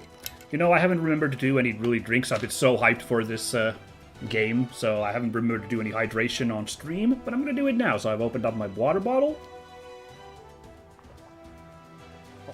There we go. And a nice drink of water. Please remember to do that, folks. Okie dokie. Where were we? Right. We're going to debut Woofei. Sweet. Let's check his stats first. So, alright, his mech doesn't have anything particular going on either. It's got better stats than the, hold on. Oopsie daisy. Didn't mean to hit that. It's got better stats than the Luminous, apparently. Well, mobility is way better. I think... Really? What was it? Hold on. Yes, and armor. Chunky little robot. Do you get the feeling the Luminous is kind of not meant to be a robot we pilot for very long? It's doing pretty good, though, but yeah. Right, yeah, no, nothing particular going on with the Ultron. It's like equipment, but let's look at Woofei's abilities. He has pretty good CQB. His range is surprisingly good. I figured he'd be more close combat oriented, but sure. Pretty good evade. Defense is lagging. Again, it's a Gundam, so it's probably going to be more evasion focused. Skill is pretty high. Accuracy, alright. It's alright. It's hard to compare these without a baseline, but whatever. He's also got intuition as a spirit command. Interesting. That's tricky, two of those guys. Does not have self-destruct, which all the Wing Gundam guys used to have in old Super Robot Wars. That would have been funny, but no. He's got the ability Agent. When a unit is below 80% max HP, minus 20% damage taken, plus 20% final dodge rate, and plus 20% damage dealt by counterattacks. Well, that's interesting. So we want him to, like, actually take, like, one hit to the face, and his stats will go up. Fascinating. Also, lot of potential, a very classic ability, usually more on tanky or super robots. But, sure, I guess it'll work for him, too. He's got a pretty chunky Gundam. Lost HP increases hit dodge rates, critical rate, and defense. Maxes when below 10% of max HP with plus 30% hit dodge, plus 36% critical, minus 40% damage taken. So he literally becomes tougher the more damage he takes on top of this regular buff. Like, he's got two different, like, the more damage I take, the stronger I get thing. That's interesting. Instinct at 130% morale, plus 10% more accuracy and dodging. Minus 50% damage from attacks with a hit rate of 30% or less. So even if you get super unlucky and take a hit to the bean from like from a very low chance attack, it's fine. It's fine. You only take half damage. Very interesting. And Fighter Spirit, plus 5 starting morale. Is that correct? Yes, he starts at 105. He's primed to go, even though he's coming late to the fight. Oh, and we forgot to check weapons. The Ultron rocks a set of Vulcan cannons we can use to fire after moving, which also grants mobility down. That means that the enemy's mobility is reduced by 30, which means that it is easier to hit the enemy. Although it doesn't work if barriers or enemy defenses reduce damage to 0. Yeah. He has his Dragon Fangs as a long-ranged attack, but it still counts. Look, there's a symbol there on the left. Like this, even though you can't move after attacking, this counts as a melee move because of that fist symbol. Whereas the Vulcans are guns. And his Twin Beam Trident, his strongest move, he can use that after moving. And it counts as a beam attack. Interesting, even though it's melee. Well, it is a beam trident, yeah. So, let's... 1, 2, 3... Let's move in here and support, I guess. Will this... we don't get to show off the Twin Beam Trident because the Vulcan will just shoot these guys down, which is the effective thing to do right now, so I'm just gonna do that. Let's go. Do you see this, Trez? Lelouch? The world demands conflict. I will prove to you that the world you tried to lead us to is flawed. I have to say, Wufei's like my least favorite of the 5 Wing Gundam guys. His weird philosophy is like... But on the other hand, it feels like the show itself wants to just constantly be like, Wufei, your philosophy is dumb. So it's like, I don't know, like, I think it's fine that he's a goober. Ah, darn it, I can't get to that square. I wanted to, like, get there and attack this guy from a defense mod position, but just isn't any available. Well, let's move on over here and finish this guy off with the beam launcher. By the way, I'm going to be watching these animations for a good long while.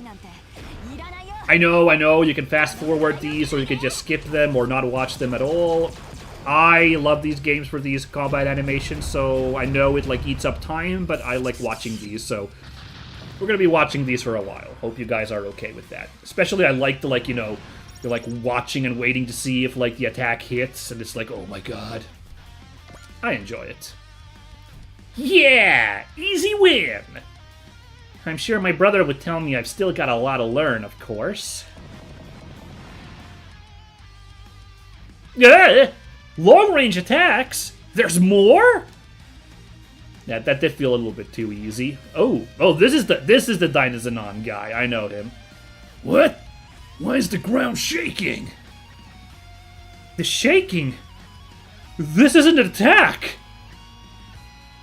Oh no, hold on. The Fran Burnett Manor. Anina! Something's happening to the mansion! What in the world is this noise? Miss Echika, I need you to listen closely to me. Dr. Yagami's message about responsibility I just passed on to you is not the only present he left for your 14th birthday. A present? Is now really the time? What I have for you is a gift of power. Power? Its name is the A-Advent. The A-Advent?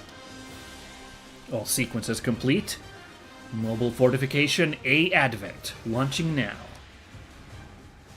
So this was, of course, revealed by the trailer build-up and everything, so I know what's coming up, but it's still pretty hype.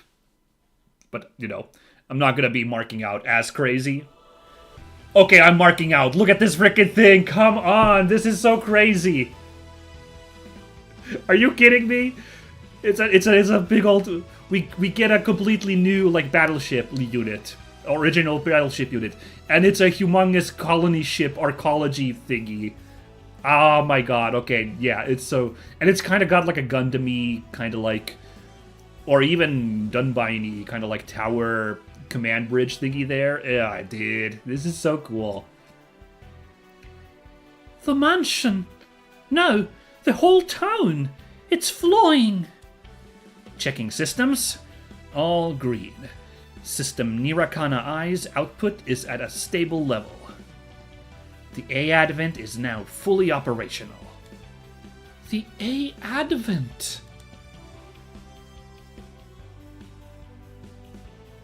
Whoa, whoa, whoa! Why is the city up in the sky? What in the world is going on? Oh wait, hold on. Right, because this ship's huge. Did the entire level just get, like, lifted up in the sky? What the heck is going on? Right, everybody's just stuck in space, or not space, but like in the air now, and this flying. Yeah, because you can see like a little dome up there. Holy hell!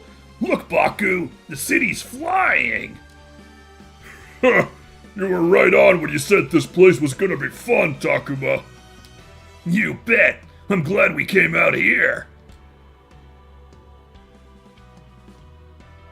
Oh, perfect. We're in a different map, but the forest is still like proper trees and stuff. It is not a, you know, like green haze like it was in the previous Super Robot War.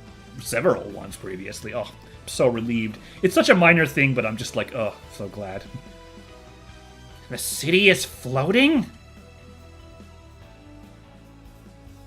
A ship with a city on its deck. Is that an immigration fleet ship? The immigration fleet ship is not actually available in the glossary. That's a weird little bug. Alrighty. Residential infrastructure systems have been swapped from local government to ship-based. The dome is also fully sealed. With that, the city should be safe. Yagami City is flying. Yagami City and part of the neighboring Ayanashi City, to be precise. All the land you own is now part of the mobile fortification A Advent. The mobile fortification. A Advent. Hanina, what on earth is all this? Did my father arrange this? Did you know all about this all along? Tell me! I'll listen to all the reprimands you care to give me after we're done. Right now, you have to protect the A Advent. Protect your people. Protect them? Yes, your decisions will mean life and death for the residents of Yagami City, Miss Echika. Oh shit, there's more enemies. Yeah, well, obviously we're not done after that introduction. Ooh, that looks like, is that a Gaza D from Mobile Suit Double Zeta, I think? Mayhaps? Or I guess just Zeta Gundam, actually. Maybe? It's a classic Mook unit that they keep using me, so that's what I'm kind of guessing that's kind of what that looks like. Let's see. Their target must be that vessel. The agent bots got aboard that ship before it was even active. That's gotta mean they already knew it existed. Anina! Now that the A Advent is fully active, you have complete command of all of its functions. You can direct the A Advent with voice commands, though you may experience some delay before it executes your orders. Me? Yes, you. Everything I've taught you has been for this very moment. I've given you the ideal environment to learn not just leadership, but military tactics and strategy, if I do say so myself. Both. There's no time to waste with doubts, Miss Echika. Give your orders. Miss Echika! Please, A Advent! Protect the people of Yagami City! The ship's moving. I gotta keep the city safe! Let's clear these guys out, quick! I wish you good luck, Miss Echika. I'll help you as best as I can. Every one of your maids have also been preparing for today, and they're all in position as we speak. Oh my god, is this gonna be one of those anime things where the maid squad, they're like all super like... Well, we already got a ninja, but so I guess it'd be redundant to have ninja maids, but, you know, like, is that what's gonna happen? Oh, it's super gonna happen. Look at how elaborate this maid is. Good heavens. Maintenance Division reporting no problems. All members of the Information Division are at their stations. Look, they're even color-coded like a Sentai team. Good heavens. Oh, this one's cute. I like this one. The General Support Division is heading out to care for the folks in the city. Oh, is that it? It's just 3 guys? Okay, that's fine. Oh my god, look at those maids. That's so funny. Everyone, Throw aside any hesitation. As of today, you're a different person than you were before. Take the power of the A Advent as your own. The A Advent. Ren joined as assist crew. Okay, 80 joined as assist crew, and Cookie joined as assist crew. I don't actually know what this mechanic exactly is. Oh, full thank you, game. Never mind. Look at the game like, well, why don't I take a moment to tell you? The Assist Link system lets you assign non-pilots to your assist crew, allowing them to help fight from the rear. A pilot deployed in a mission can call on the assist effect of an assigned assist crew member. Assists have 2 effects. Command happens when you call through the assist link. Passive, always in effect during the mission. Using assist commands cost assist charges.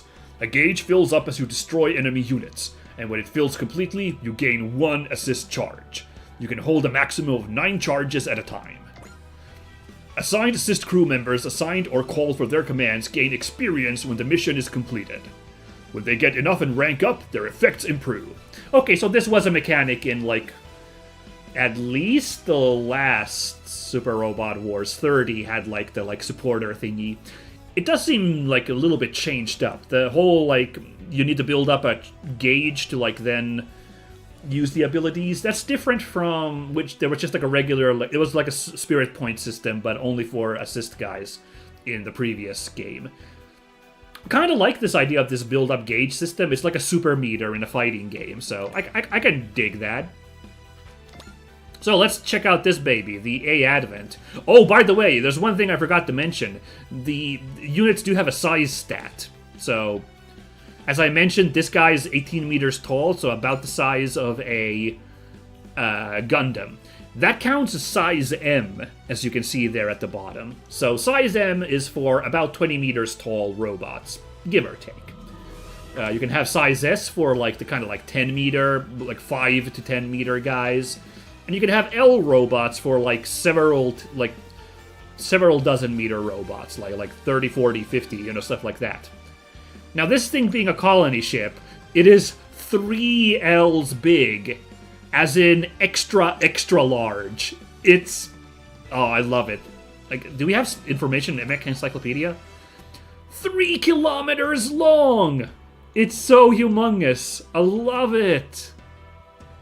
Built in the underground of Yakami City, the Tokyo metropolitan area. We just ripped out a chunk of Tokyo into the air. This is so funny. So this unit, obviously good in the air, really bad at the ground, but I don't think it even can land.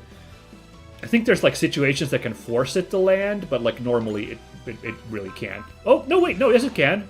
We can have it crawl around on the ground if we wanted to. That's interesting. No special abilities, nothing equipped. Also, its movement is terrible. Look at that, 3 movement. I know battleships are supposed to be a little slow and awkward, but that's really sad. This guy's got 6. Same with the Ultron. So, like, that's not great. Let's, yeah. But, let's see what its attacks are like. Or let's look at the Echika stats. Oh, also check switch main sub. Now, we now have multiple guys on the ship. So, we have Anina here as a sub-unit. She doesn't pilot the ship, but she does have Spirit Command. So, there's an extra Spirit Command pool here with Anina. She provides Excel, which lets you move +3 for 1 movement, which is, you know, what this thing needs. Now, as for Echika over here, let's find out. Okay, stats are kind of not great, which actually makes sense for such a rookie pilot, you know?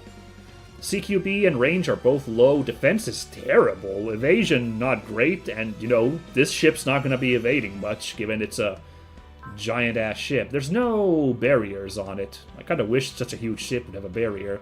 No, its big perk is its 1,200 health. No, sorry, 12,000 health. Quite the pool.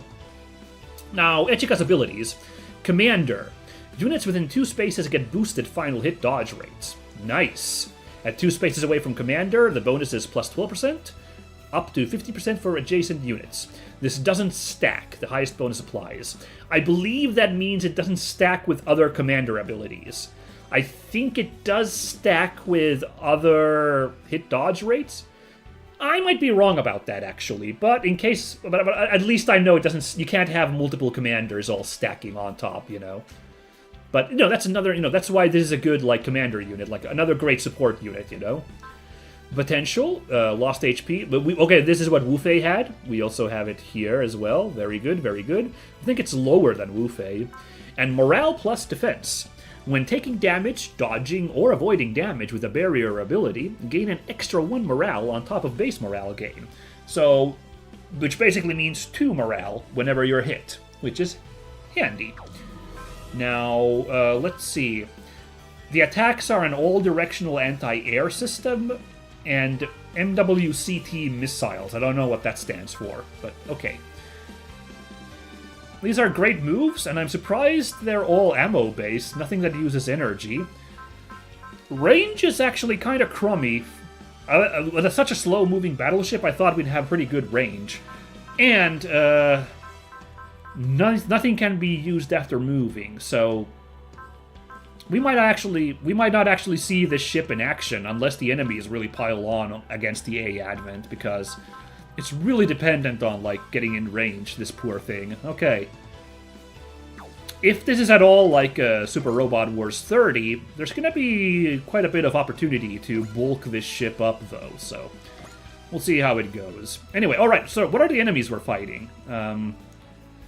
We have a high-performance... It is a Gaza C, not a D. Got it, got it, got it. Yep. Classic Zeta Gundam guy. Yep. They're a transforming robot. We'll see if they actually do that. I wonder... Oh, mysterious, unknown skills. Alright. Only got one attack. Man, I don't know what it is with modern Super Robot Wars where enemy units just have so few attacks, but okay. It's got a Knuckle Buster, and this is a Zamzaza. I don't actually recognize... Is this maybe a Destiny unit? Its ability is Positron Reflector, which nullifies any attack that would deal less than 1500 damage. It's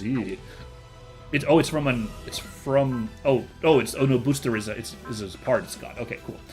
Yeah, I think that's an ability from Gundam Seed units.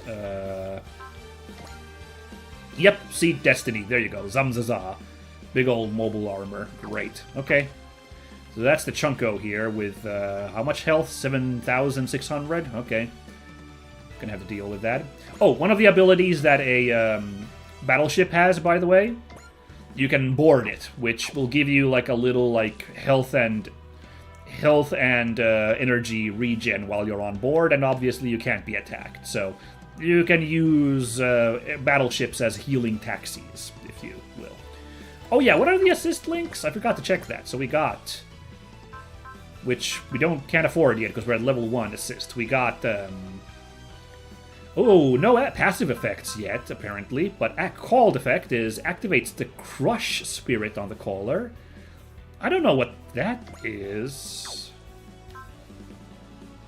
Oh, your next attack gains armor down and mobility down. That's an interesting spirit, okay.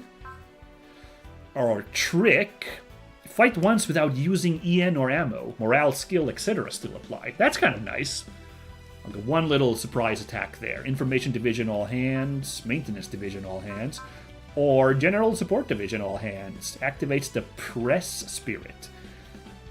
Gain an action if you destroy a target in the next round of combat. Effect is lost if a target isn't destroyed. Oh, these are all what were called EX effects, which were a system in the last couple of Super Robot Wars. By the looksies, I remember reading about this as well. Like, they removed the EX system, because I don't see it available here. But it looks like these three ladies now kind of represent that. So it's still in this game, kinda. It's kind of fun. Okay, here's the problem. These guys are in the woods, you know? They got that defense mod there. The forests provide, like, a little bit of cover. I could also get in there. I just be aggro. Why the heck not? By the way, are we... Oh, yeah, we're basically topped off. We just get to... Yeah, we get a full reset, apparently. Kinda makes sense. We were just replenished on a battleship. Kinda.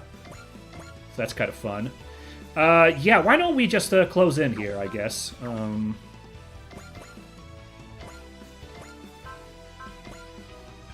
Oh, wow, auto kill, even on a guy in the forest. Yeah, let's definitely close in, then. Wow, that Knuckle Duster's damage is pathetic. Okay, nice. Let's go. Wow, really helpless, this guy. Why?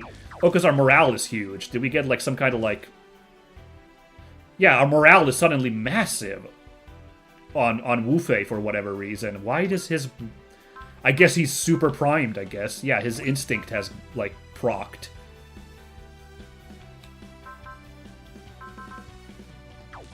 Alright, nice. Alright, Wu Fei. Freaking raring for action. Let's go. Let's see those twin beam tridents in action. That's a cool line. Okay, I can't hate on Wu Fei too much. He's got a cool robot. But, like... Yeah, the other Gundam guys are cooler than Wing Gundam guys.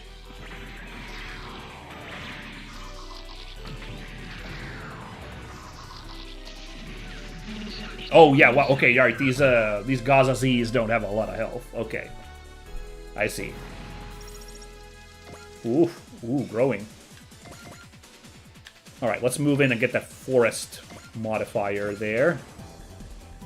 100% hits. Let's go for this guy who's far away. 27% chance to hit despite that. Whatever. I'm feeling lucky. 私だっておぼろなんだから当たると信じる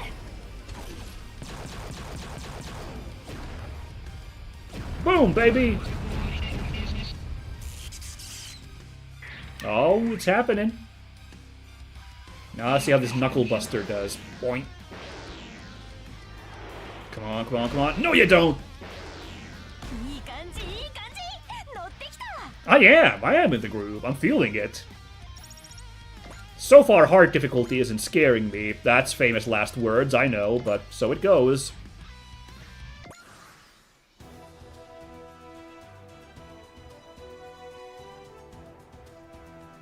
Okay, all good. Get a splash on... No, not this one. Sorry, this one's not yet. No splash on this bogey.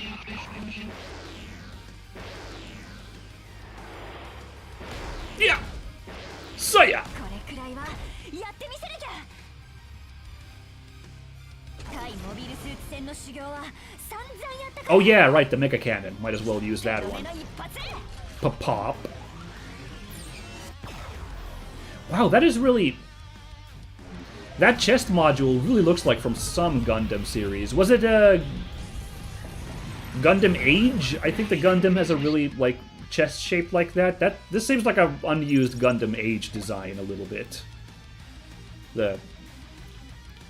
Yes, somewhat maligned series. Somewhat. It's one of the least fondly remembered Gundam series. I'm not huge on it myself either, so like I'm not like particularly leave Gundam Age alone. Don't really hate it either. It's got some cool robot designs. That whole third arc though kind of doesn't really renege on all the promises it makes, you know. ここは当てなきゃ Fire!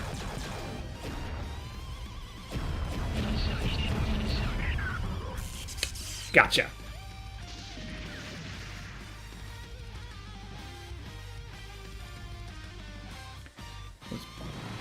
The jamming music.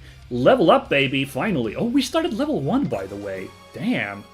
Game makes you start very early. Look at that. It's across the board stat growth. Ooh. Interesting how some go up by 2, some only by 1. That's fine. Damn! Oh, come on! More reinforcements? Do they know how to quit? Hanina! That robot's piloted by the girl who... Miss Echika, your focus should be on giving orders to the A Advent's crew, not on some stranger. And Nina's got it right, Echika. What? You broke into the A Advent's communication network? Yeah, sorry. It's an emergency, okay? I can handle the trouble I'm in myself. You focus on doing what you need to, Echika. But you risked yourself to keep us safe.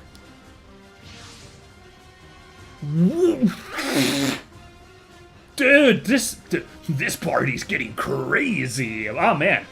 Big ups for this first mission. I'm really loving the drama. It's a very, like, certainly by the numbers, I think, in the plot twist, but all these early cameos are fantastic. A Black Lancelot! That's Zero! Whoa, that's crazy! The chief advisor of the Order of the Black Knights himself is here? And the Order of the Black Knights, of course, an organization created by the masked man Zero, the guy who killed the Emperor Lelouch. Oh. Primarily a resistance group against the dominion of the Holy Britannian Empire. They also acted in the name of justice to punish criminals and villains, earning them broad support in Area 11. Over time, they began to absorb global resistance groups fighting Britannian rule, and would fight to the end even after Lelouch took over the Britannian throne. Following the assassination of Emperor Lelouch, they became a formal military organization for the new United Federation of Nations, tasked with maintaining peace across the world. What I love about this is like a non-spoilery of like what really happened in the background with Code Geass. Like this is like an in-universe prompt, you know? So that, in case anybody hasn't watched Code Geass, you guys don't know the half of it. Whatever, anyway. I came following information suggesting the Logos remnants were hiding in Japan, but... Logos? What was that, actually? Hold on. A military-industrial complex said to have existed since the dawn of history that possesses significant political intervention power. Manipulating war and reconstruction from behind a curtain, it comprises of arms dealers who have come to acquire vast profits. As the supporting parent organization of Blue Cosmos, Logos guided popular opinion in order to influence the war between the Earth Alliance and Coordinators. Right. This was a Gundam Seed thing. I don't remember my Seed backstory super well, so blanked on that. Molta? Isn't it like Maruda? Alright, whatever. Molta Azrael, the previous leader of Blue Cosmos, and Lord Jibril, its current leader, are both members. Logos' mission is to seek profits by prolonging wars, and the personal feelings of those two members played a large part in Blue Cosmos advocating for the eradication of Coordinators. Because Logos doesn't have an independent military force of its own, they attempted to manipulate the Earth Alliance's military into wiping out the Coordinators in the previous war. Once the war was over, they organized Phantom Pain in order to more directly wield military force. Whoa. Later, when its existence and deeds were revealed by Dolendal, many of its members were arrested or outright killed by angry civilian mobs and riots. Jibril, the last survivor, went down with his ship as he fled his stolen trump card, Requiem.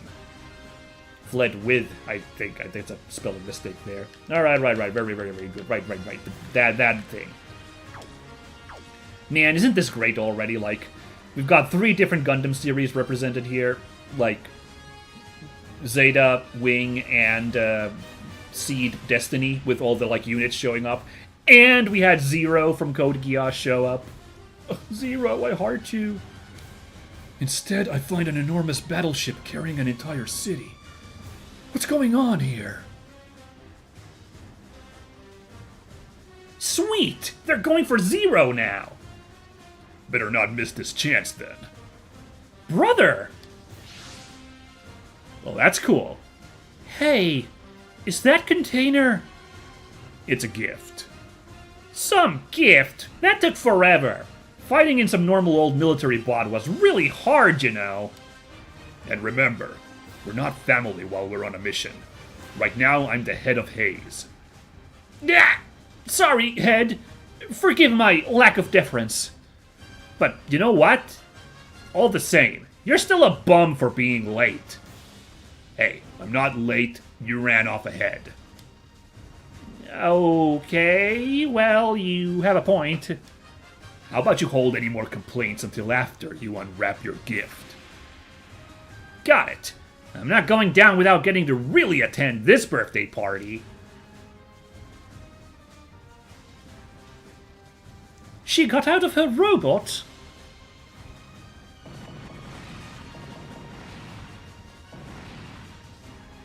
The container! Alright.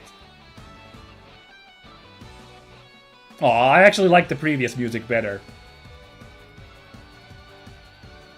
This is too happy-go-lucky for me. I don't know, it's fine. But, it was way more rad than previous music. Okay, whatever. Wait. What? No way! This isn't a Monde! And a Monde is... a mobile armored ninja used by members of the Special Stealth Forces group Haze. Tetsuro Yagami was involved in its development, which emphasized the machine's unity with the pilot even more than the mobile armored ninjas used by other groups. This also means it places a very heavy burden on its pilot, and some in the know claim that it's not the Monde that's powerful, but the members of Haze that are capable of wielding it. Ah, Yagami, you say? I'm starting to see a backstory build up here. Like I said, it's a gift. A big one. It's another Lundrach, assembled from some of the spare parts. If you can't handle it, you're free to get out. No. I was just joking. I'll take it. Man, she's fast. That machine! I know it.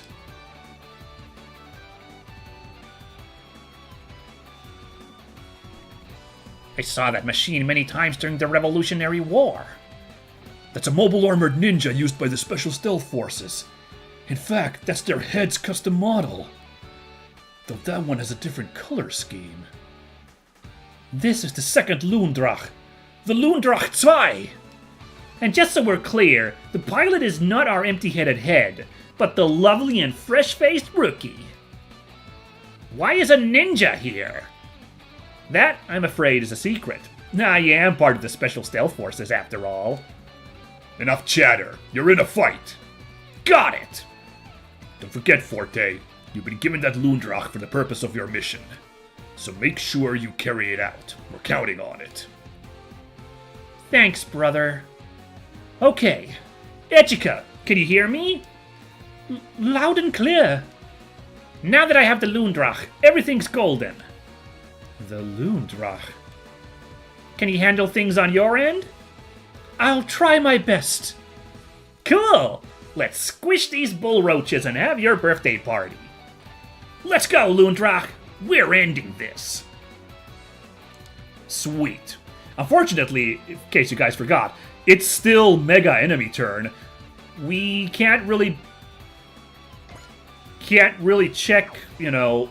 Oh, I guess we kind of can. Look at this. So, the Loondrach's features. It's got 5,200 health, so that's good, but I can't really check stats, sadly. I can check that we have Ninja still as an ability. If we hit 150, we'll get so good stats, but it's hard. Especially now in hard. It's hard to get that much. Super attack, enhanced attack, we got those. Mystic Moon is, I guess, from the robot. At 120 morale, 20% chance to completely dodge an incoming attack. That is on top of your regular chance of dodging an attack. So imagine, you know, I mean, it says 0% there anyway, I guess, because we're that pumped at 130 morale. Hell yeah. You know, let's say that guy had like a 30% chance to hit us.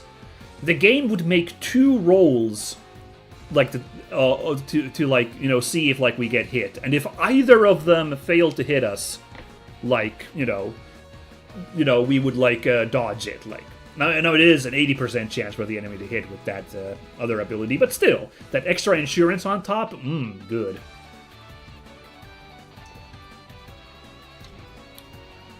Oh yeah, I want to look at the what kind of attacks we got for this guy.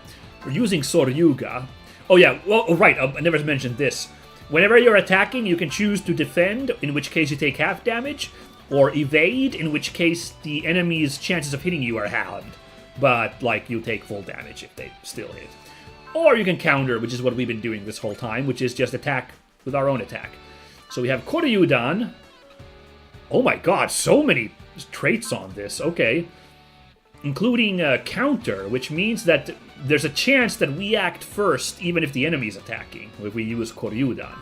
I want to use Soryuga since that's what the game suggested. Ammo-based. Then we have 2 ninja arts. 2 ninja arts which use up energy, including Ninja Art Tenraiken. Big killing move. Now you can see required morale. A lot of attacks, a lot of like finishing attacks have a morale requirement, so you can see that we couldn't do this like immediately at the start of a fight normally. We could do it now, but I'm gonna let that sit.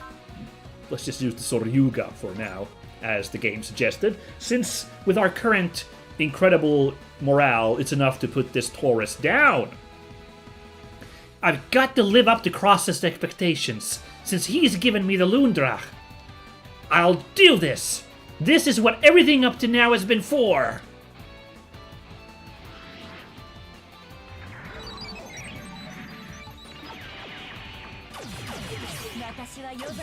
This is a fun robot design. It is a bit of a busy design, for sure.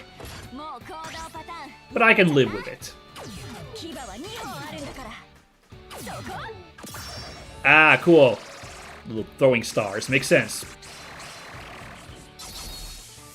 Kind of like the slashers on the... Oh god, the Gespenst is a classic Super Robot Wars robot. Very similar to that, whatever the slashers on that were called. You're done for. Oh dude, we're gonna blow them all up? Let's see. The Loondrach, a custom mobile armored ninja for the head of the Special Stealth Forces. A mobile armored ninja, by the way. What the heck? A type of mobile weapon used by ninjas. These weapons boast unprecedented mobility thanks to propulsion systems that use flexible frames and artificial muscles. They adopt a semi-capture control system, which combines the pilot's own physical movements with the various onboard controls, allowing for extremely delicate and subtle movements. Furthermore, because the machine and pilot are neurally linked, the pilot experiences damage feedback. Even making one walk would be difficult for anyone who hasn't received training as a ninja. Because they are generally used for recon missions, both covert and overt, mobility is valued over combat potential. Ooh, damage feedback that's not comfy. That's not great. When quiet, like the still moonlight. Yet the moment it takes action, as fierce as the loudest thunder. The Lundrach is so good! It's nothing like a Monde. And me at the controls makes it even soer gooder. I can win with this thing! Well, let's see how it goes. We're just gonna shoot down all these Tauruses. Poor Zero's not gonna get to do anything in this fight. By the look-sees. Alright, this music's kind of, like, winning me over. But I enjoyed the intensity of the previous one, as mentioned, so... I don't know, I'm gonna have to think about this. Because we can... Spoilers, I'm pretty sure we'll be able to change music selection eventually. So, I'll think about it. But for now, we'll just do this to blow up these Tauruses. Forte needs that main character energy, so might as well give her, like, some big level ups here, you know?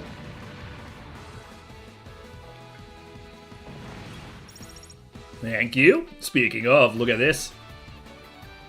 Take you down? Ooh, should I do... Just so... Ah, the range is too much. I could have only done it on the first guy. We don't get to see what this final attack is like. Ow, ow.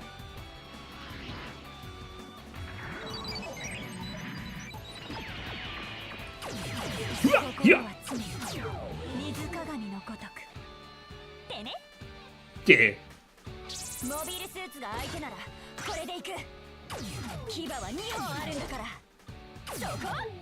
Let's go.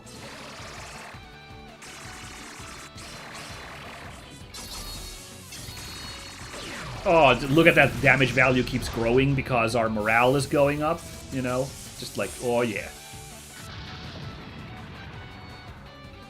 This really is a game of, like, growing snowballs, you know? It's very fun like that. Hell yeah! Stats just keep on keeping on. Ooh, now we get the 2 on the defense. Interesting. It's swapped which ones went up by 1 or 2, I think? Interesting. Okay, well, thanks for joining the party, Zero. I don't think we really need you. Poor guy. In fact, I'm not going to look at his stats all that much because he's not going to really be a thing in this fight by the look-sees. Oh. Ooh, I could have used Excel to have him get closer. 1, 2, 3. 1, 2, 3, 4, 5, 6, 7, 8. But he would not have been able to attack at this range, so... If this fight gets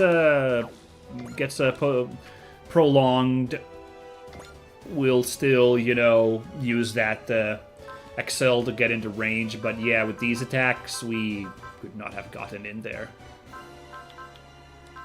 to get any work done.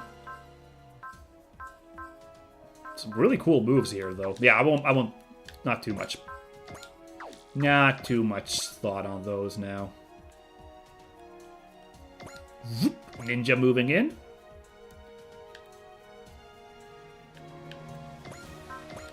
So, seems we are in range to make an attack with our MWCT missiles. Finally. So we have Gain, which gains double experience from the next enemy destroyed, and a Tune. You can give it to an ally to increase their hit rate to 100 for 1 turn. Oh, and Trust, this will heal an ally. Very nice. Oh, and also, yeah, Excel over here for Annina. Very good. But, yeah. No need to do any of those right now. Only gotta... Well, Oh, interesting. You get a little menu now to, like, use these. In old games, you'd have to, like, scroll across the field and select the guy you want to use it on. Well, this is handy. Yeah, let's let's do this so we'll be sure to hit that guy. Oh, I got an achievement for using a spirit command. That's cute.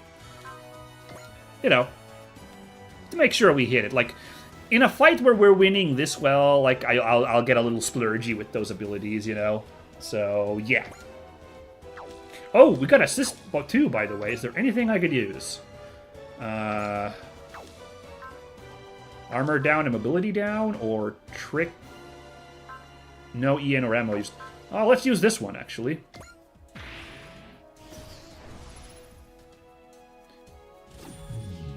Hey, cute. So yeah, let's reduce this guy's armor and mobility. The Zamzazaz.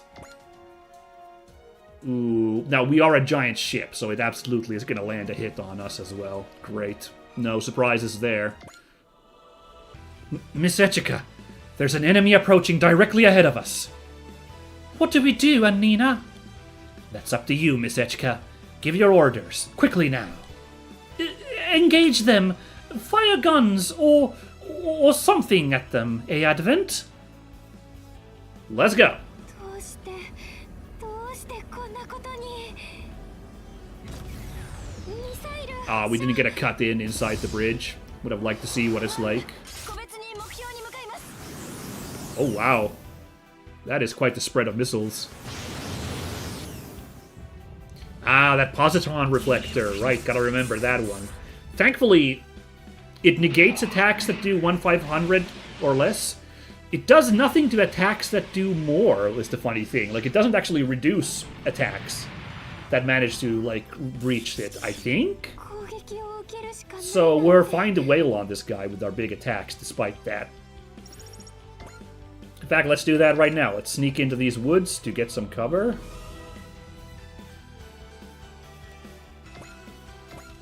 And let's get those tridents spinning. Yeah, I'm gonna go after this guy instead of the Gaza. I'm pretty sure we can beat the Gaza on our turn. Only 29% chance of hitting. I'm feeling good.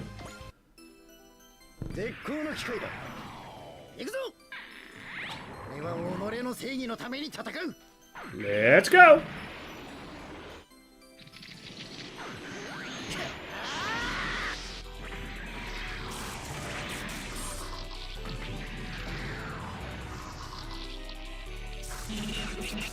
Alright, we're taking this guy down. No worries. Oh my god! すでにその手は読んでいる Got a claw attack on top of its cannons. Okay. Surprised me a little bit. Yeah, okay, yeah. Claw attack is its biggest move. Spooky, alright. So, Wufei might actually get a level up too, because I got a funny feeling they're gonna be coming after... Both of them coming after Wufei here. Maybe? I don't know, we'll see. Because it wants to use its strongest attack, I feel like, so...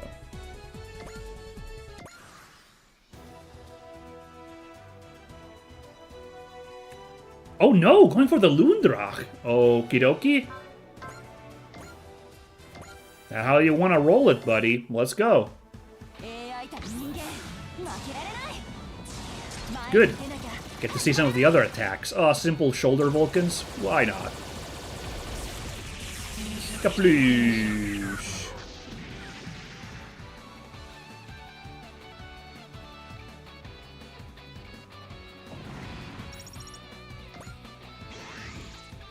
What? What was that? Oh, our assist meter filled up, so that's why it like... Oh, wow! Oh, we can use the claws after moving. Got it. Well, that actually makes sense. This is a wacky mobile armor. Very good. Alright, let's see if we can weather this attack and defeat the guy. Spoilers. We most certainly can.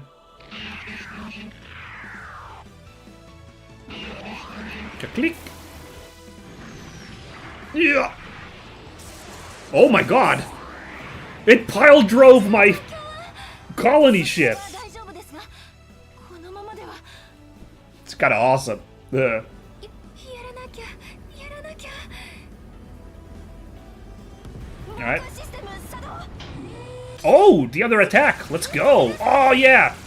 Fire everything! Oh, that's funny. Clean win. And I do believe that's less than 5 turns, which means we just made a little bit of bank on this mission. Unless they throw us a surprise here for us still. We'll see. Enemy forces have been eliminated. There seem to be no reinforcements. How is the city? I've just received a report on it. We've had a few falls and other minor injuries, but there was no damage from combat. Oh, thank goodness. I would go so far as to call the defensive dome system of the A Advent perfect. But, of course, your expert leadership did the most to keep the city from harm, yes. Me? I hardly did anything. An enormous battleship able to carry an entire city, and armed groups are after it. We'll have to keep an eye on it. Wait, Zero! I have questions for you! Who are you? Huh.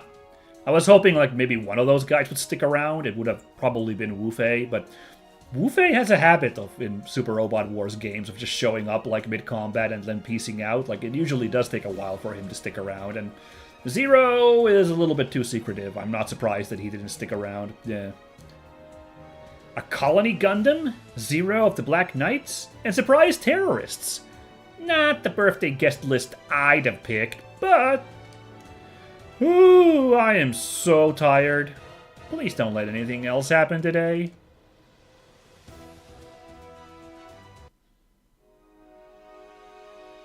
Oh, look, there's now the colony dome is there. I love it. Miss Echka. It's so strange. I'm in the same place, but it feels completely different after just a few hours. And Nina, you knew, right? You knew about the A Advent. Yes. And you kept quiet about it all this time? Yes. Why? If you can't give me a good answer, I'm really, truly sorry, Miss Echka. I know there's nothing I can say to make this right, but all I can do is apologize. I had to keep the A Advent secret until now, at Dr. Yagami's direction. What? Father asked you to... The A Advent was created by Dr. Yagami himself. Together with Yagami City, it's part of the legacy he left to you. But that doesn't excuse forcing all the city residents to live aboard a battleship like this. That's a really reasonable take from Echika. I really do appreciate that angle. Right? Yeah, this is very unfair.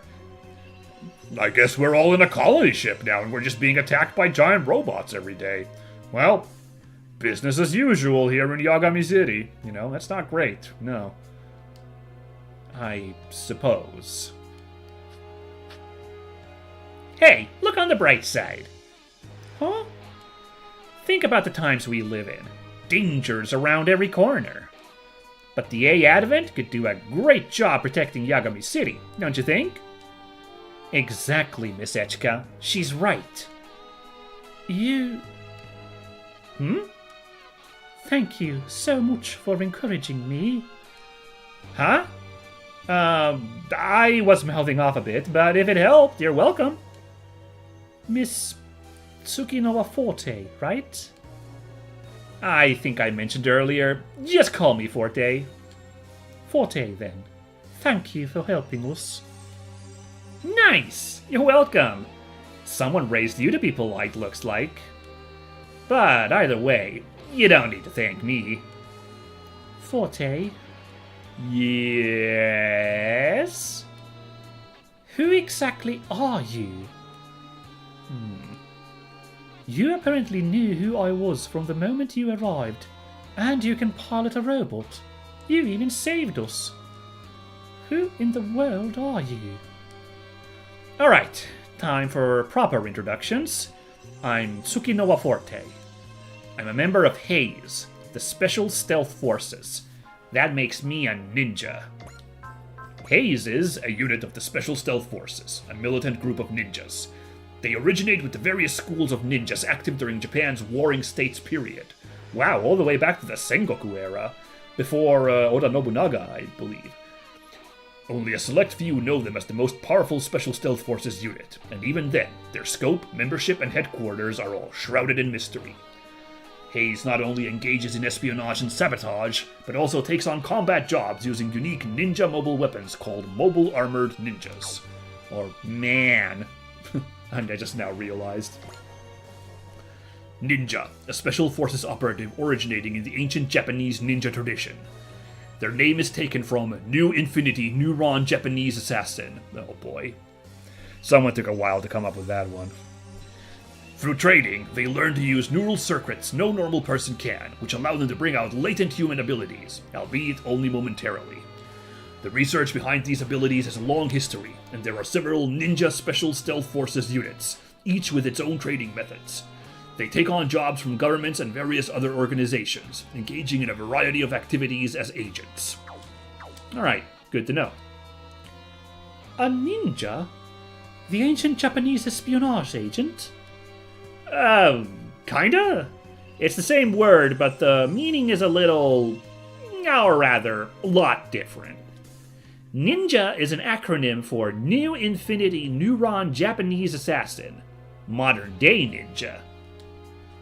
I didn't know such a thing existed. I sure hope you didn't. Ninja down through history survive in the shadows, you know. We've been part of countless operations under employed all sorts, but no one knows about us, and no one must ever know about us. Then why are we having this conversation? Well, we're gonna be together for a long time, so hiding it from you would be a huge pain. Not to mention make my job harder. I don't know. I would have liked a weird little, story where we're just kind of just a weird, regular high school girl helping out, and to keep it secret, but I guess the honesty is appreciated. Kind of like Super Robot Wars UX on the Nintendo 3DS. The guys have a ninja theme with the robot there as well, and they have their cover story for a while. I really like UX. UX is a really good Super Robot Wars.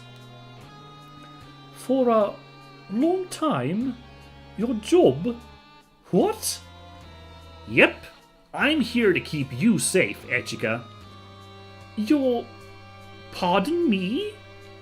And just to be clear, my employer for this job is your dad, Tetsuro Yagami.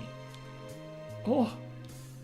The contract was in effect at midnight on your 14th birthday, and states that I must protect you from any and all harm you may face. Which makes me a birthday present, I guess. From your dad to you. I thought my father passed away in a research accident. Oh, right. The contract got signed 5 years ago. That's before your dad passed away, right?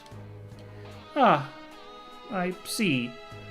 She was hoping that he was secretly alive, which, is mixed feelings, because why would you keep that secret from your underage daughter, but, also, would have been nice that he's still alive? Yeah. Wait, Forte, does that mean that the machine you used? Bingo! That thing is a mobile armored ninja called the Lundrach. And yes, it's one of Dr. Yagami's best creations. I knew it. Apparently, Echika's dad was pulling strings in our organization, too. Then you're all but part of the family, Forte. Aw, you're gonna make me blush. Well then, Miss Echika, Forte, I have something to show you. Follow me, please. Show us what? Forte could use a tour, but I know my own house. Yes, but you must see the core of the A Advent. Or, to put it another way, the core of the task ahead of you. The core of the task ahead of me? Well, that's ominous. This poor kid. This is a lot to take on your 14th birthday. The System Nirakana-I core, or maybe it's Nirakana-I? I don't know. What is this? The core of System Nirakana-I, the Y core. Nirakana-I? This system was the creation of Dr. Yagami, and provides the enormous energy required to run the A Advent. Huh, okay. So this is some kind of cutting-edge generator? I can't say I really get it. But it must have a lot of power if it can drive a ship this big.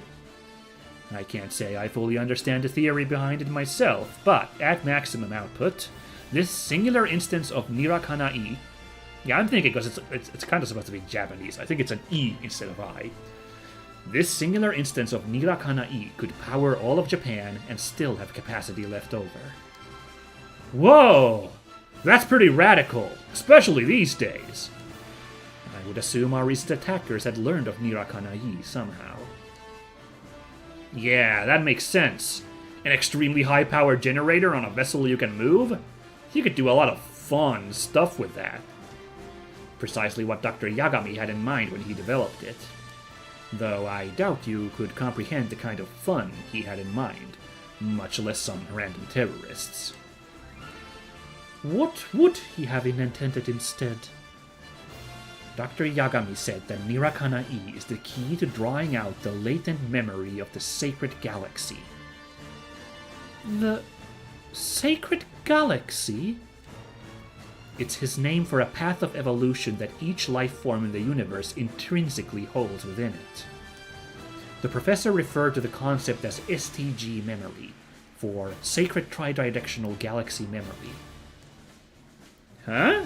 Sacred Tridirectional Galaxy Memory? Wait. What's the tridimensional part about? His idea is based on Y theory. The principle of dualism... that's a weird pronunciation. The principle of dualism states that all dualities, good and evil, positive and negative, black and white, are connected, like ends of a line. But if you add a third point, a new vector outside the spectrum, it turns that line into a Y that contains unlimited possibilities. This all sounds very esoteric, but, I can almost see what we're getting at here. Very interesting. The STG memory that Nirakanai taps into is an application of this theory. Okay, so what's so neat about these holy triple-directional galaxy memories? Nirakanai is not just a generator. Provided with the right data, it can manifest a number of effects, blessings for those that gather around it.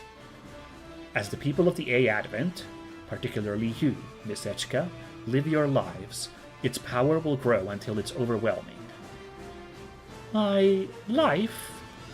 Dr. Yagami said that unlocking the STG memory was the very means by which humanity would evolve to its next stage.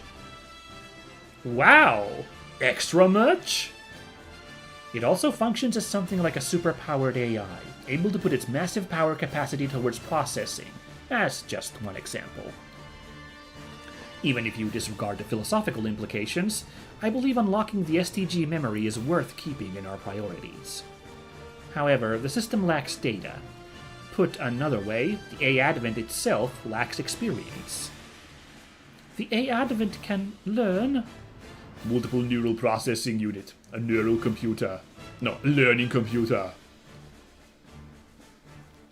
As the owner of this ship, you now hold great power, Miss Echka. If you wanted, you could use that power to gain even more power for yourself. Whoa. You mean like ruling the world? It is not my place to say what could be. What you choose to do with the A Adamant is just that, your choice. I'm simply here to assist you in doing what you think is best.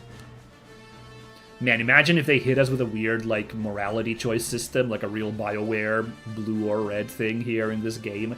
That really would be, one of the craziest super robot wars ever, but I don't think we're getting that. I personally believe that Dr. Yagami hoped for Nirakanai to be used for the betterment of humanity. That's why he designed Yagami City and the A Advent as one unit. The A Advent, Nirakanai, and Yagami City. Altogether, this is your inheritance from Dr. Yagami, and now it falls to you to protect it. All of this from my father. What an inheritance, huh? Talk about the world's weight on slender shoulders. I know you're my dad too, Dr. Yagami, This is enough to make me kinda hate you. I'll do my mission, though, as your will asked. Now that's a lore drop. Like literal father, like foster father, just figurative father, but wow. The implications are still big, you know? Either way, though, Echika, you'll be okay. You've got me here. Your big sister won't let anything happen to you. Yeah, we're gonna need more elaboration, like literal blood siblings or, you know, a reference.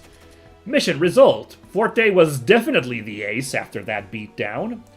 We got a booster from blowing up that Zamzaza. And we got a guard program, and we got...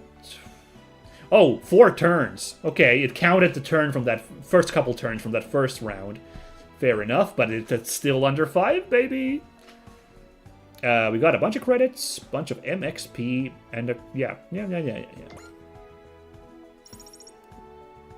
Interesting, right. So yeah, if you do use these units, they will rank up faster. Okay, good to know. Well, that's gonna take a while to rank them up, you know, unless, yeah. Playing the game. You progress through Super Robot Wars Y by completing missions. Missions around the world are unlocked based on different conditions. You can see which ones are available under Mission in the intermission menu, and choose which one you want to play next. Completing missions, gaining rewards such as credits, and strengthening your team increases your squad rank. As your squad rank goes up, you will unlock more options. For instance, you'll be able to assign more assists to your assist crew. See, that was no problem. I did great out there. Oh, that's fun, getting a little quote there. Alrighty, let's make a save at this point. Yes, and I want to continue playing. There we go. This advent, my father's legacy. That's a fun little detail. That's a new thing to like have the like little dialogue there. By the way, I feel like I should have gotten more credits from having done the mission in less than 5... Like, I thought, you know, because I got credits from blowing up the enemies as well. I feel like I should have more than 30,000. Feeling a little weird about this. By the way, there's a huge DLC button. Oh, that opens up the Steam overlay and Steam store. Very good. Alright. I will think about that in case I want to buy some DLC. Oh, wait! Being the Super Robot Wars, you know... dorky fanboy I am, I already have the first 2 DLC bought. They're just not, they haven't come out yet. It's the one thing I'll buy DLC for early anymore, is Super Robot Wars, so. Alright, so let's see.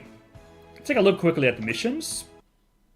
Missions found on the map are known as area missions. Missions that take place entirely on the A Advent and do not involve combat are known as on-board missions. Area missions with a star symbol are called main missions, which must be completed in order to proceed. The fastest way to reach the ending is solely by completing main missions. The area missions that are not main missions are called side missions, and there are several types. Onboard missions consist of only story scenes and do not involve combat, but they still have rewards for completion. Ooh. Okay. Yeah, we got a bunch. We've got to filter all, so we got... Yeah. How do I change the filter? There we go. Main mission or... on-board mission, I guess. Ooh, I don't... I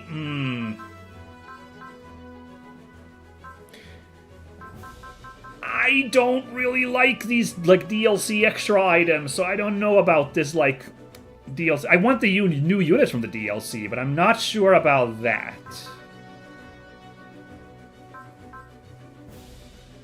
Mission chart. Oh, ooh, neat. 2 little missions there, very good. We could do these ones, though. These ones are just about the STG memory and assist crew. Or we could do bonus play reward. Are these, like... These are not DLC, I think? No, because there's no DLC symbol there. So I guess I could get these. I'd feel less dirty picking these up. I'm going to have to let this DLC thing sit around for a while, because they're probably really busted, so I don't know about getting those. All that said, this is hard that I'm playing, so I might need those items. Let's look at customization. Customization in the intermission menu contains a variety of avenues for you to strengthen your squad. Upgrade mechs lets you spend credits on mechs and weapons. Equip parts lets you equip your mechs with parts. Under train pilots, you can spend credits to raise pilot stats and teach them new skills. Assignment/option parts is where you can swap out a mech's option parts, or in some cases, reassign its pilot. This menu will only show applicable mechs. Under Assign Assists, you can assign members who can use their assist-like abilities to help you with missions. It's not enough if they join you. You have to assign them to take advantage of their assist effects. In the shop, you can use credits to buy parts and skill programs that will teach pilots special skills. It's not available at the start, but you will unlock it as you play, and the stock will change as you progress through the game.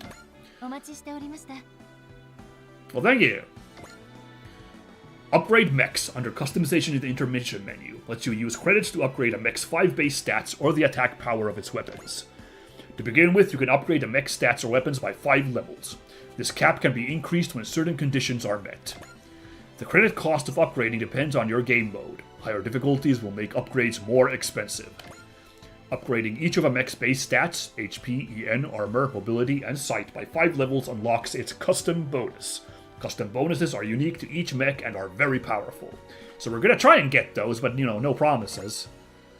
Upgrading each of a mech's base by 10 levels unlocks a full custom bonus, with an additional custom bonus unlocked by 5 levels afterward. Full custom bonuses can be chosen from a list, which are common between all mechs. Alright, very good. I'm not going to do it yet, but just a quick look-see. How much does it cost? 2,400 for HP, 2,400 for EN. Oh, that's unusual. Everything's the same, except weapons is 6,000. I'm not used to like that. Usually the spread is different. Let's see, like, if we go up. That's 6,000 for 2 ranks. 6,000 for 2 ranks. Wow.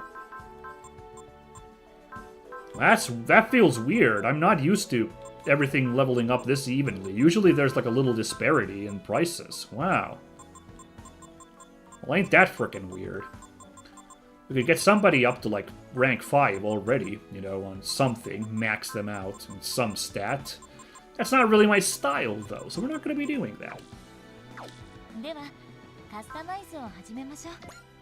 Equip parts under customization in the intermission menu lets you equip parts to your units to enhance mechs and pilots.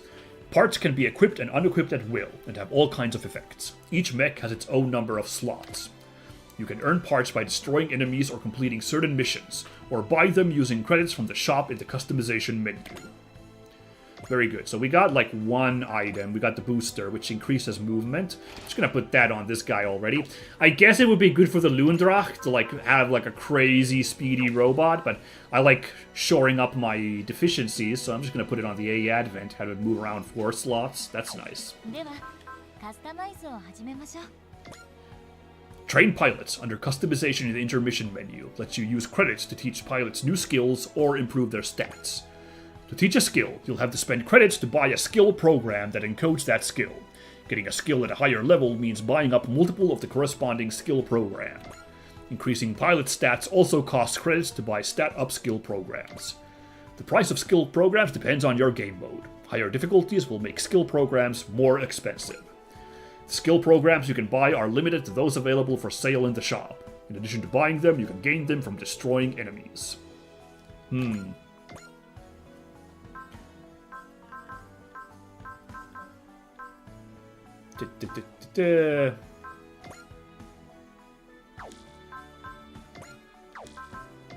Yeah, so we got the 1 guard program here. Reduces damage taken at 130 morale. That's actually really good. That's a really good ability that we got.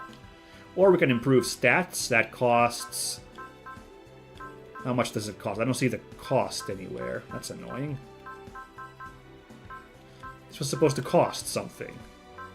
I can't see the price anywhere, so I'm not going to touch that yet.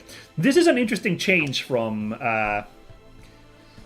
previous games where you rank up like a wholly different point system from like money. So you don't spend money to like increase skills. So that's kind of interesting that it's like a different thing now, There are no assignable units or pilots. All right. We'll worry about that later. Assign assists. Assign assists under customization in the intermission menu. Lets you assign assist crew members so you can use their assist commands during missions. You can assign more assists as your squad rank increases. Assist crew are sorted into red, blue, and green categories based on their abilities, shown by an icon in their lower left. And conveniently, our 3 maids are all of those colors. Well, well, well. Assigning 3 assist crew members of the same type will activate a special synergy bonus. This bonus will improve if you assign 6 of the same type. Well, we only got these 3 maids right now. It's very lonely on this colony ship right now. Just our couple units and these goobers. But that's fine, that's fine. Now let's look at this one here. Unlock STG memory. Unlock STG memory in the intermission menu lets you spend MXP, mission experience points, to unlock power-ups that affect your entire squad. The STG memory is divided into 3 routes. Unlocking the most potent nodes requires committing to a route. The routes in the STG memory will expand as you increase your squad rank, shown by the letter at the upper left of the screen. The MXP cost of unlocking nodes is the same regardless of mode. Oh, okay, that's interesting. And this is also interesting, right? This is kind of like the powering up the ship thing from Super Robot Wars 30. But it's now the level up board from Yakuza Kiwami, which I kind of love this. Or the sphere grid from Final Fantasy X if you want. I am kind of digging this. Okay. So what can we build up to here? Assist charges up, deploy with 1 extra assist charge. That's not bad. Operational time up. Allies within 4 spaces of the A Advent regain 10% of their max EN at the start of the ally phase. Oh, that's fantastic. I really love that one. Or Endurance up. Increase 10% of their max HP. Oh, these are all great. Both of these I want to go for. Wow. I mean, the cost is huge, but, like, that's really, really good. Usually I want to be like, let's get everything and, like, build up. But if I gotta be strategic in order to build up my to survive hard mode, I think I might want to, like, bullseye for some of these abilities. That's really, really good. So, I'll think about this. This is really tiny. Plus 50 max HP to all allies is really, really... That's not much of anything when we're dealing with thousands, but... I guess we needed to build... I mean, okay, it looks like it's all building up, you know? Like, it's all... Depending on how huge this sphere grid gets, I guess it's gonna be building up as we build up this thingy. Yeah. Ah, okay. Also, we can increase the ship regain thing. That's also really good. Like, this doesn't excite me super much, but this is actually really good. I kind of want to get all 3 at the beginning here, if we're perfectly honest. By the way, look at this Y shape going on here. I love that. Also, database. Why is there this many things for database? Okay. Under database in the intermission menu, you'll find resources that'll help you get the most out of Super Robot Wars Y. The library contains the Mech Encyclopedia, character profiles, glossary, series synopses, and suspense skits. They'll get added to the menu as you see them, so the list will grow as you progress through the game. Under Game Records, you can see data about your current playthrough. The music player lets you play any of the music from the game. Some tracks will be unlocked as you progress. In Search, you can filter based on available spirit commands, skills, and abilities, and see applicable pilots and units. This is also accessible from the menu during a mission. The movie player contains the anime clips seen in the game. Clips will be added as you encounter them, which means the selection grows as you progress. Oh, that's anime clips. That's interesting. Really? The help section explains how to play and the rules of Super Robot Wars Y. Okay, not gonna mess with any of this right now. So maybe the sound browser? Ah, okay. We got main themes of everybody already here. Ooh, let's not get spoilers. White Reflection, that's the Gundam Wing song. Okay. Should I sneak in Last Impression in this game because you can do custom music on the PC? Should I sneak that in there and have that as song for somebody? Ooh, Ignited is in this game. That's good though. That's pretty hype at least. I should not get spoiled on these too much, but that's really good. Oh my god, hold on. No, yeah. Okay, got to the originals now. Okay, that's the... Ooh, jamming.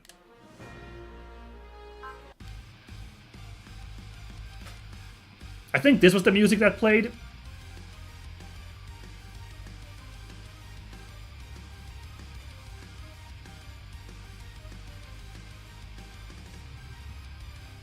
Yeah. I might just swap this for the main character, because this is such a cool song.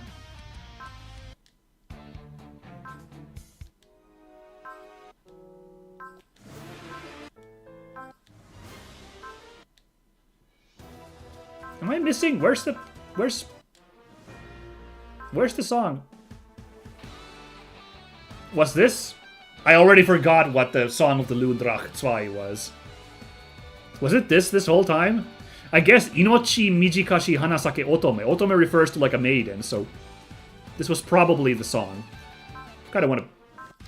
This though, come on now. Go for a break, was it? Okay. Well, guys, it's 2.5 hours, but I'm still kind of feeling it.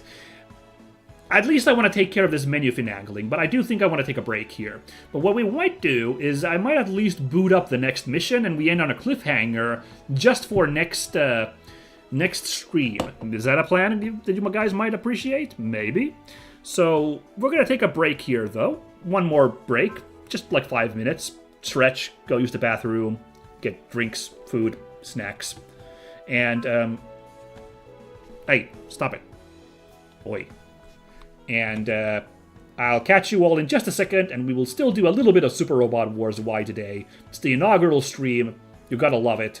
I'll catch you in a bit, everybody. Alright, bye!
Okay, everybody, I'm back already. Huzzah. Just wanna get in on it, you know? So... what we just do... By the way, one thing I'll look really お待ち quickly... しておりました。 Yeah, thank you.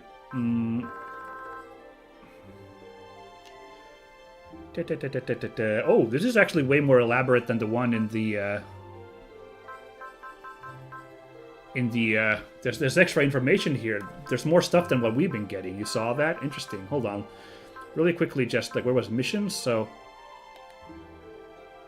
yeah, the star missions are main missions, and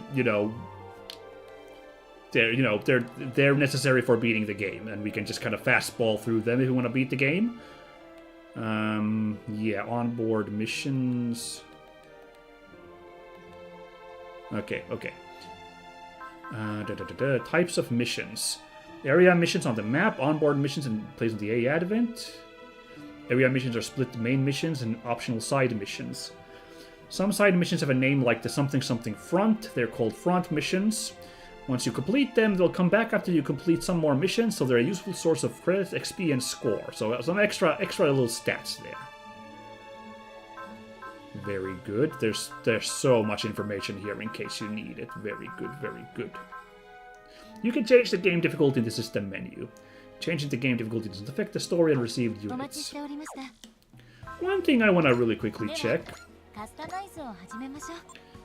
So it costs 2400, 2400, 2400, 2400. これからの戦いのために What if I go to the system and I'm like, oopsie daisy? Oh, this will ruin, you know what? Does this ruin my, を始めましょう。 some kind of achievement because I switched it mid-game? Yeah, whatever. But anyway. Oh wow, look at that. It actually has dropped the price. It's only 2,000 now. That's very funny. What do you think that green and red color mean? Oh, I think it's just a color for HP and EN, actually. For a second I thought it was like, these are what the unit's good at, and what it's less good at, to help out and what to level up. I don't think that's the case. Anyway, yeah, that's actually really funny. We could actually just switch difficulty to, like, make shopping cheaper. That's very funny. But we're not gonna do that. Also here we can do some BGM selection, if we wanted to, like...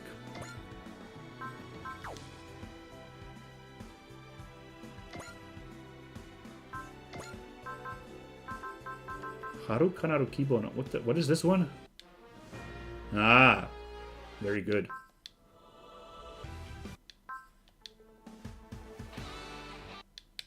I don't know. I just really would like to put this one. Isn't there something? Oh, change all. There we go. If I really wanted to just play this, because it fits the ninja vibes too. I'm sorry, guys, but I'm just like digging this so much. This is such a good song. So don't mind me. If I'm not completely mistaken, you can also put some custom music in this game, which I did not do beforehand, so I don't have any custom songs ready to go here yet. But if anyone watched my playthrough previously of Super Robot Wars 30, there might be some music I want to put for instead of Code Geass and where's Z Gundam? If this is oh, never mind, that's a different song. Never mind. All right, we might rock that just in case, but if all right, they've changed up the music. Good. Nice. That's nice. I dig it. Oh, this sounds like the one from... Yeah, that one might be getting tossed, though. Maybe. We'll think about it. But anyway, yes, I have a couple other songs that I might put for some of those. We'll see. I don't want to mess around with it too much, but I enjoy doing it. So, there you go. Alright, what I was thinking we do is, before I start shopping on everything, let's clear these talk missions. Oh, nice. This is kind of fun. You can switch regions. You can't... I guess you can't play with a giant map like you could with Super Robot Wars 30. That was actually kind of fun in that Super Robot Wars, but no, I guess we can't. Right, so what I was looking for is that, like, Super Robot Wars 30 would, like, indicate, like, a recommended mission to do next. And I can't tell if this is doing the same thing because it's got that arrow pointing there, you know? I guess it doesn't matter a ton which of these two we pick. But, like, you know... I like being led by a rope, so I would have appreciated, like, a little easy, like, let's just do this one next. But whatever, it's fine. But let's do these onboard things first, because they'll give us little rewards. We can mess around with those then.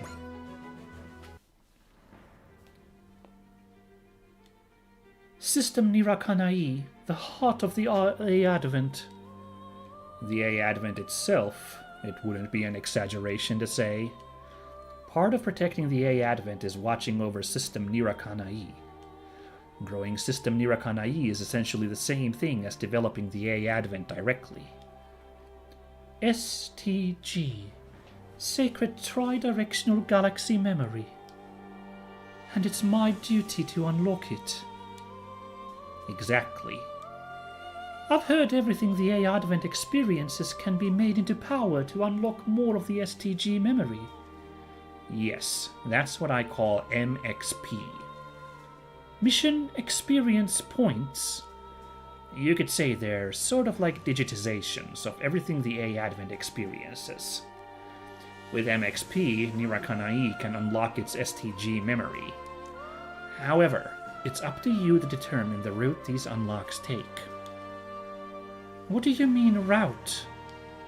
STG memory is, broadly speaking, divided into 3 routes. The terminus of each route will unlock a power that will greatly benefit the A Advent. So, I need to decide if I want to focus on a single route or develop them all in tandem. The A Advent will gain MXP each time it overcomes a trial. Just like you guide the A Advent's journey, you will guide its STG memory development. These choices all fall on your shoulders. I understand, Annina. I'll do everything in my power to bear this burden. Cool, and as a little freebie, I guess we get a nice chunk of MXP, and by nice I mean a sad 100. It's fine. This is probably a huge reward because there's like a 2-star symbol and a, yeah, gold and yellow, Bit rich for my tastes though, so we're gonna let that be. Let's learn about the assist crew.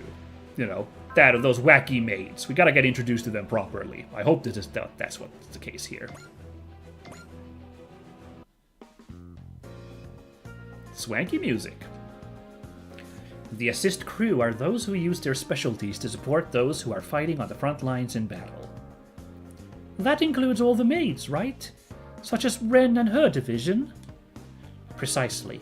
And it's important to remember that the assist crew also have functions they need to fulfill on the ship. I believe we can have a maximum of 9 crews made available to assist during combat.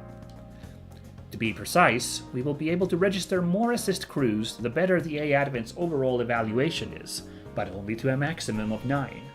So we can get 3 to get those 3 synergies, but if we want 1 super synergy, we can only get 1 of those, and then 1 regular synergy, and then one of them will be super unrepresented. Wow. Alright. So developing the A Advent is the key to growing our assist crew as well. Just so. And you need to make sure to assign the assist crew members before you can put them to work. Of course, you can change the assignments as often as you like. Understood. I'll consider everyone's strengths to determine who to register. You can't use anyone on the assist crew until you assign them. Keep that in mind. Aw, I was hoping a more character intro. We haven't had anything. They were such a brief introduction to the 3 maids, Aw, okay. Let's get these play rewards as well. I think these ones aren't all that much cheating. Unlike the DLC set, which makes me feel a little grody. So let's just get these. Ooh, that bassline's good. Miss Echka, the A Advent has received resources from our supporters. So, we have people out in the world sending us aid. Oh, what a wonderful feeling. We must make the best use of the assistance they've sent, so their thoughts and efforts aren't wasted. That's about it. And we get... Ooh! Oh, that's so much money! And a decent chunk of MXP, too. Oh, my god. Oh, no. And assist cheer. Okay. Immediately, I'm feeling like, I don't think I'm supposed to have this much supplies. And another one.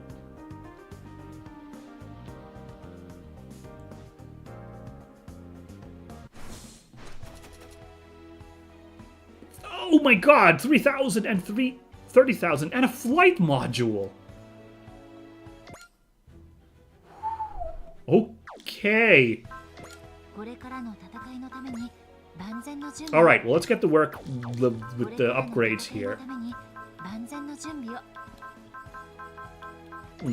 We equipped the part, right? Yeah. Got it, Anina. Oh boy. It does not feel right to use all this money on just the 2 units we have here. So let's not do that quite yet. Let's instead...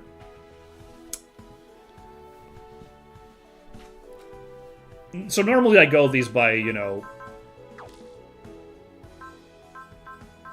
stats that are good for the unit, like, you know, like... And then less good stats later on, because I do want that 5 rank custom bonus, but...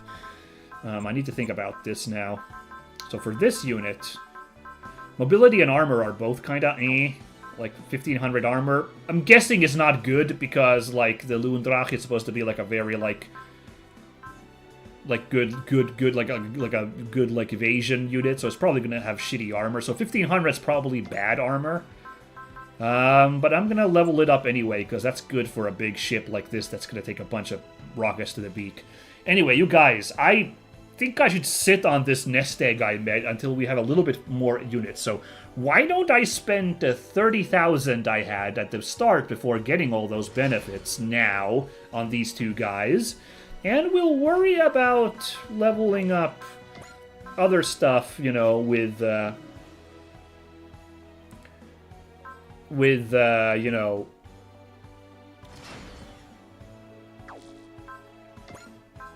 the, you know, we'll worry about that once we, you know, have some more units to level up. We'll use the rest of that nest egg we just got. Anyway, armor's gotten up. Let's put HP line. Now, I also need to think about the whole using money to level up. I think I want to keep my money like half and half. So let's say I spend 15,000 to level up today. We spent now 8,000, so... And let's say we use the other half to, like, get those, skills, you know? I don't know if that's smart, but I'd rather, like, I don't want to, like, over-focus on one at this point, at least, so we'll do it like that, I guess. Level up sight for you, and sight for you. So now we're at, 1,200. So let's get one more for this guy, I guess, the A. Or actually, let's get it for the Lundrach. I want to level up the, I'm going to do sort by pilot level. Why don't we do that, you know? Or score, or HP. What did we actually start with? EN, armor, mobility, sight, move. Upgrade level, adaptivity, air. Good heavens. What did we start with? Default. I don't know what default means in this situation, but let's go with pilot level. I want to focus on the more leveled up pilots. So, let's put an energy blip here. There we go. This is going to get so tricky once we have a huge pool of guys, but I think we'll be fine. So, guard program reduces damage taken to 130 plus morale. That is very good. Oh, interesting. We could stack these guard programs to get an even better guard. We'll get guard level 1 for now. Why not? There we go.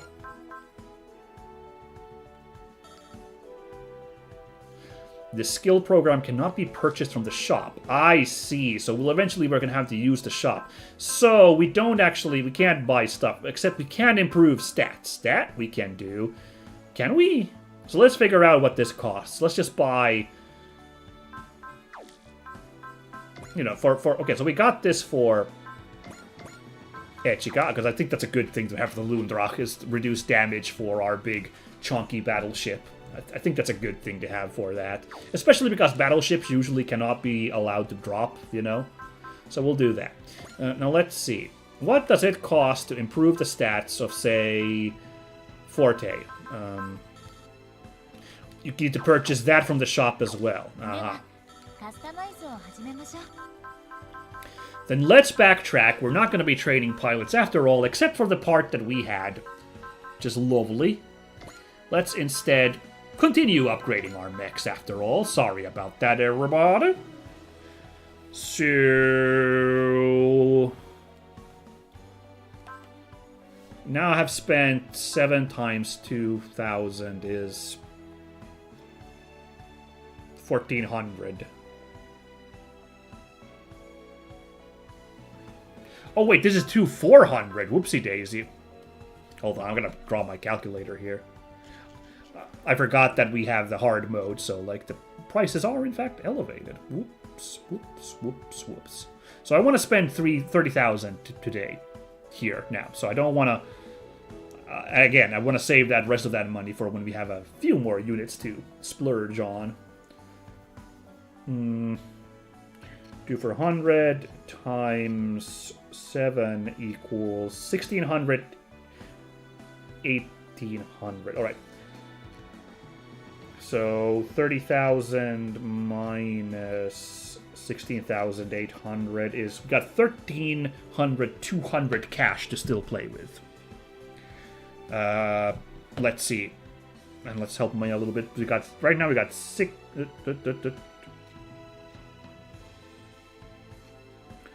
All right, 13,200. 6,600 minus 13,200 is 50,400. We can allow our money to drop to that level, and that's our savings for the next mission. If you catch my drift.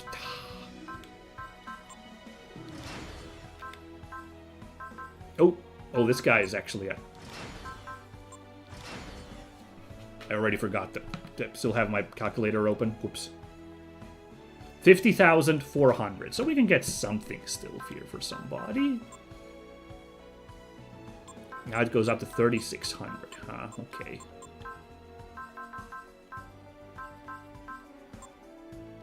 Do that to make sure that we're all dodgy. And now, I don't want to go further. We'll drop below my arbitrary limit, so that's fine. Now, STG memory. We had the 3,000, and now we got the money. And this, you know, there's no point, like, saving on this. So I guess we're just getting an early boost by buying some upgrades, yeah? Can we jump already, like, ahead on this track? But going here, is that correct?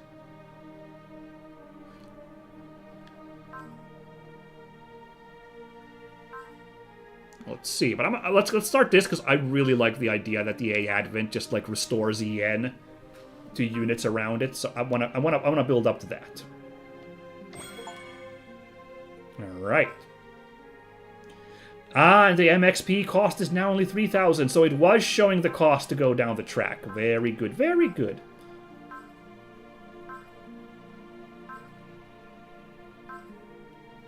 Well, I'm just going to work down to this slide. Just going to do that. I'm feeling... There's crit, 4 crit, so CQB, RNG, so better crit rate if we go down those paths. I want to work myself up to this ability, so just going to do that now. Not my usual style, as I mentioned. Usually I like just spreading everything around like so. Alright, that's all of our levels ups done.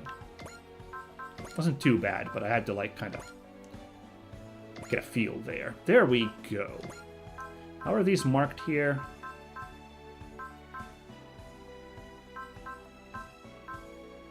They're not marked super clearly. I wish you could see like what money you have, so I could tell like which ones to later save.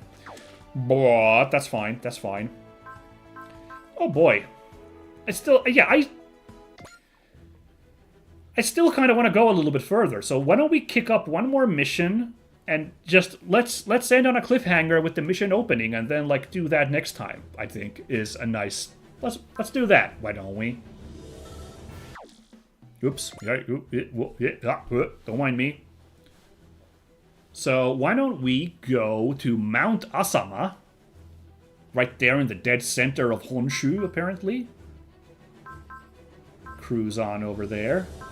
And see what's going on over there. Something about the chosen children of Getter. Sounds like we're getting Getter Robo with this, which is probably a good unit to have early in the game, so let's do it.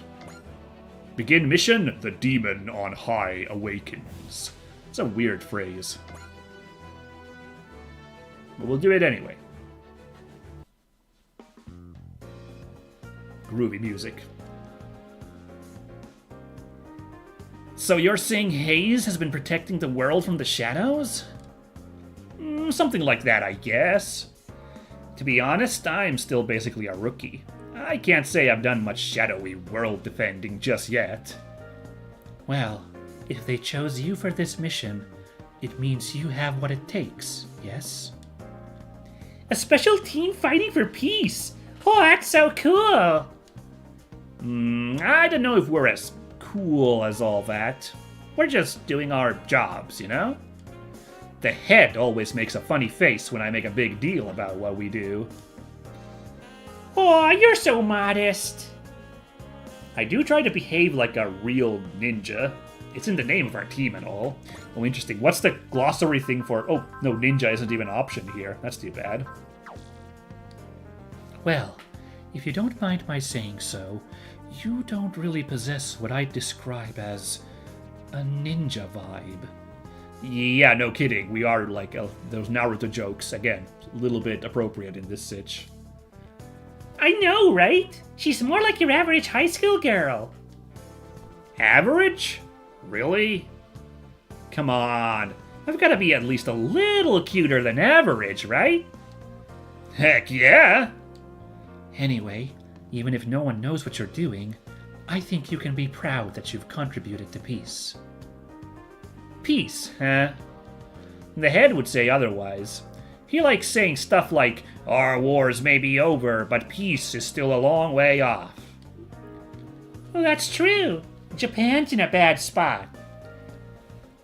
The wars with Dr. Hell and the Campbellians are over, and the Yoma Empire's invasion hit a wall. That's a lot of names. Can we go through all of them? Dr. Hell, who's that? A mad scientist who once terrorized society in his quest for world domination.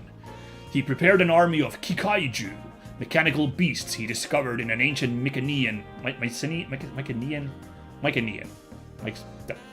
It's Mycenae in, like, Japanese and probably also in Greek, but not... This is the first time, like... What is it in... How do you pronounce it in English? Mycenae? I'm gonna Google this real quick. Don't mind me, everybody. You know, Mazinger is part of the plot, so I'm gonna have to get used to saying whatever the heck this word is. Yes, there is a real-life Mycenae, whatever that is, which is in Greece. So I would like to confirm how you pronounce that.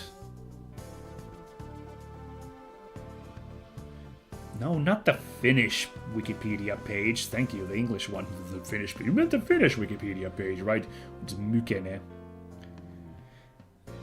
Oh, Mycenae. Okay. I was kind of correct with my first guess. Okay. Alright then. He prepared an army of Kikaiju, mechanical beasts he discovered in ancient Mycenaean ruins on Bardos Island to take over the world, but was ultimately killed at the end of a long conflict by Koji Kabuto's Mazinkaiser. Oh, dude, Mazinkaiser's already being name-dropped? Okay. Yeah, by the way, yes, you sometimes, like, the pronunciation in, like, Greek, or, for example, Japanese, is really different from the English, so it's Mycenae, apparently, despite being, like, Mycenae in both other languages. And the Campbellians, that hilariously named team of aliens. An alien race that invaded Earth. They sent their magma beasts into battle, first under the command of the great General Garuda, and later Empress Janera herself, but Combattler V managed to foil their plans at every turn. After Empress Janera's ultimate defeat, the pacifist faction rose to power on planet Campbell, ending the senseless war. Yes, they're just called Campbellians. I'm sure in 70s it sounded very exotic and alien to a Japanese viewing audience. I love that that hasn't been localized into something different. That's really funny to me. The Yoma Empire, an empire of demons that recently awoke from a 12,000-year slumber.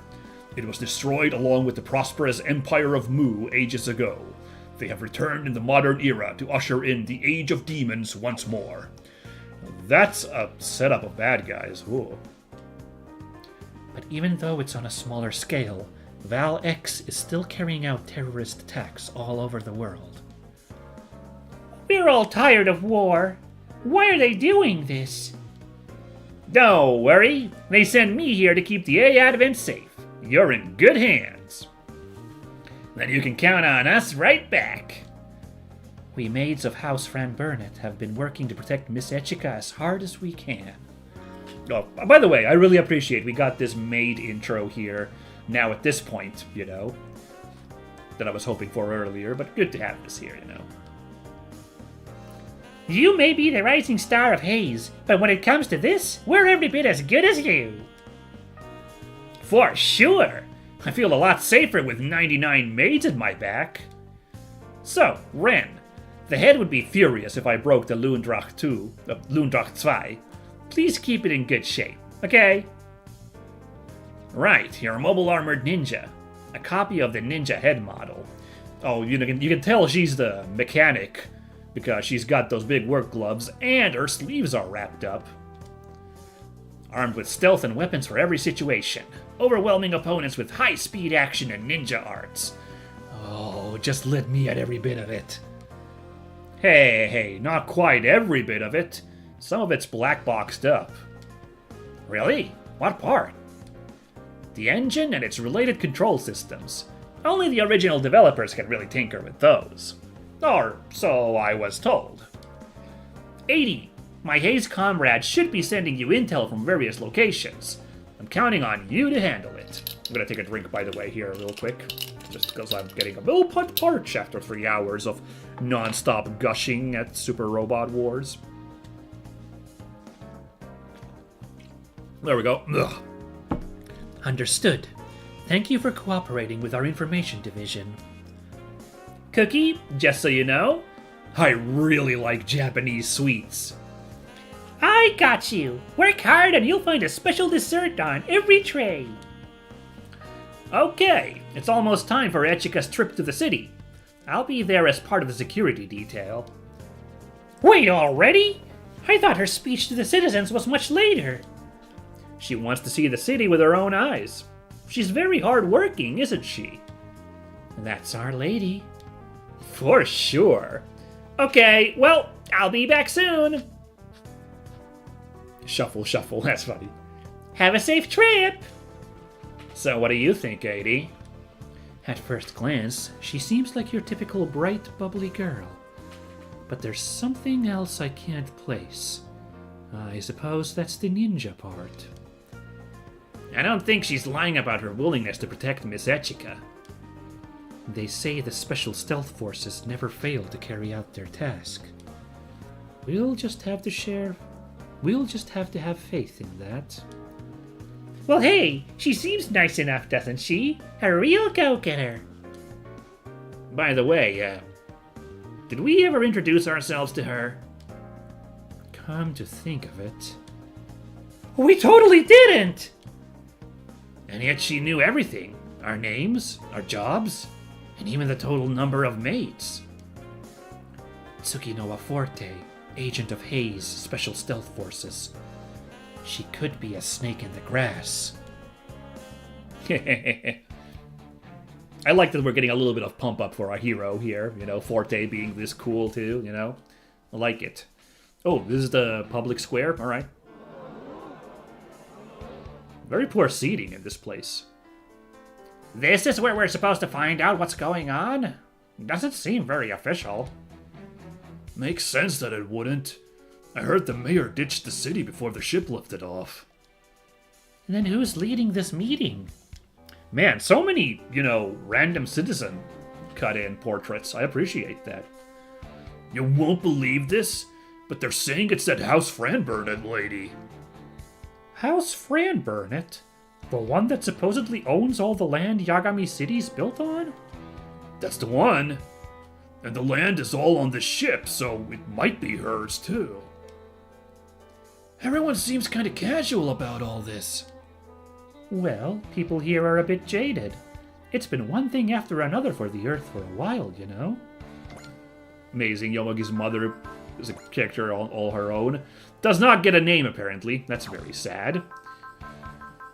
Why is Earth a glossary choice there even in the first place, and then it's not even available? Why does this game's done it way too many times now, where like they're like, hey, glossary entry. No, there isn't. First it was trashed by alien invasions, and once we rebuilt from that, it was lizard people, monsters, demons, invaders from other dimensions. When you put it in perspective, what's one little town floating in the air? Seriously? Just like that?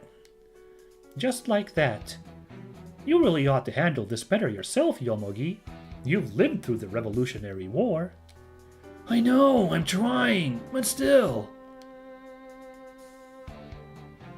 Your parents aren't coming, Yume? We kind of stay in our shells. Well, you sure don't. What's up with you? Excuse me? I heard you asked another second year to meet you and then ditched him. Yeah, that guy totally went off on me earlier. Terrorist attacks, flying cities, and life just goes on. I'm gonna guess those were all Dynazenon characters as well. Is it Dynazenon or Dinazenon or something else? Dinazenon, Dinazenon, I don't know. I want to say it's Dynazenon, but what the hell do I know? Hanina? I'm sorry you're in this position, Miss Echika. If you want, I can try to address the anxious citizens on your behalf. But I'm just a tutor. I'm afraid I don't know how much I could calm them down. Miss Echika, what I do know is... I'm all right, Hanina. The citizens seem to have calmed down a little. And besides, you're the one who taught me how to reach their hearts and minds at times like these. You're too kind, miss. What matters now is that my father left this duty to me. I don't know how much I can do, but I have to do whatever I can. Miss Echika. Right, let's begin. Rubble, rubble, rubble, rubble. Gonna take another drink at this point.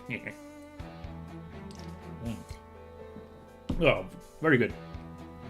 Everyone, I thank you for making your way out here today. My name is Echika Y. Fran Burnett, and I am here to explain our present situation.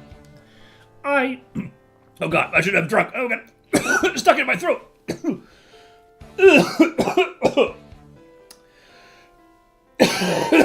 Oh no, I'm gonna get hiccups when I cough too bad.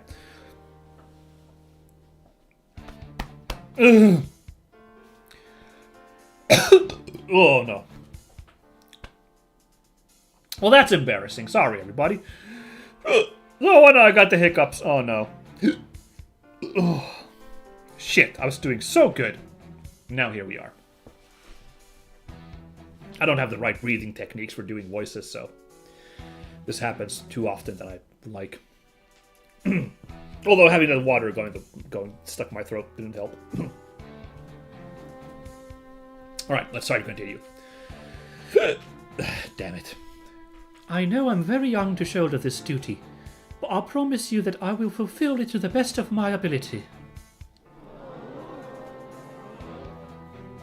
This vessel, the mobile fortification A Advent, was left to me by my late father. It's funny to think that Echika gets hiccups in the middle of the speech. That would be some funny hijinks. I'm its owner, and therefore the one responsible for its safety. This is a duty I shall fulfill with all seriousness and sincerity. As some of you are already aware, the mayor of Yagami City has disembarked from the A Advent. Although this vessel is armed, its defensive systems are under control of a private citizen, namely myself. The Japanese government has contacted me and demanded that the A Advent be surrendered to their custody. Oh wow, like actual, yeah. The actual like ramifications of like you can't just steal an entire block of Tokyo with your colony ship. I appreciate that comes up in the plot. However, I will refuse their demand. Private property, even weaponry, should remain with its owners, provided that doing so does not go against the common weal. As citizens of Japan, I'm certain you're all familiar with the biggest example of this, super robots. It is my intention to make use of the A Advent both to safeguard my personal assets and to promote the common weal. These are some political takes I'm feeling a little iffy about, you know? These are, it's not being phrased super great, but it kind of happens in all these super robot wars. Everyone is operating super independently, ultimately, so the justifications, but then this one, it feels very on the nose of like, neener, I just do whatever I want with these weapons, like, yikes. I must clarify that the common weal extends to the benefit of everyone who resides on the property. I make the following 3 guarantees to every resident of Yagami City, each pertinent to your welfare. First, a guarantee of residency. You are welcome to continue living in your homes as long as you wish. Second, a guarantee of safety. You have my word that you will be protected as long as you live here. Oh, goddammit. Still hiccuping here. Ugh. Finally, a guarantee of energy. While the outside world faces crippling energy shortages, you will never have to worry about this. The last one's a pretty good, sweeten the deal to staying on the ship, As owner of the A Advent, I will also not prevent or hinder anyone from leaving as they please. And while your well-being is assured, I will not refuse anyone who wishes to join our community. I will do everything in my power to make the A Advent a great and vibrant city. I hope you will join me in achieving this goal. Currently, the A Advent is on course for the Gunma Prefecture, avoiding population centers to minimize potential complications. Once the situation is settled, we will begin soliciting feedback from our residents. Please bear with any minor discomforts until then. I can't handle minor discomforts. Oh, we didn't get that. So anyone can come or go. Fine with me, as long as she keeps those 3 guarantees of hers. Yeah, if we stayed in Tokyo, we'd just get attacked again, or worse. I work remote, so I don't have to worry about commuting. That's certainly a thing to think about. What if someone's job was left in Tokyo? Wow.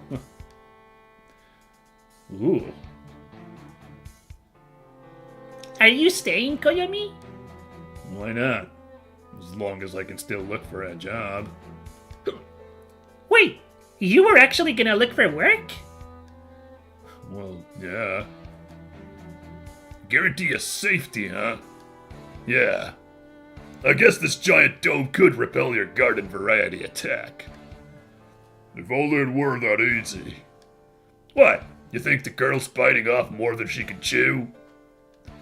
Nah. I'm sure she's taking this seriously. It's just that I have a bad feeling. Man, your premonition ability is cool and all, but sometimes you're totally off the mark. It's never off. It just happens to be a little too broad.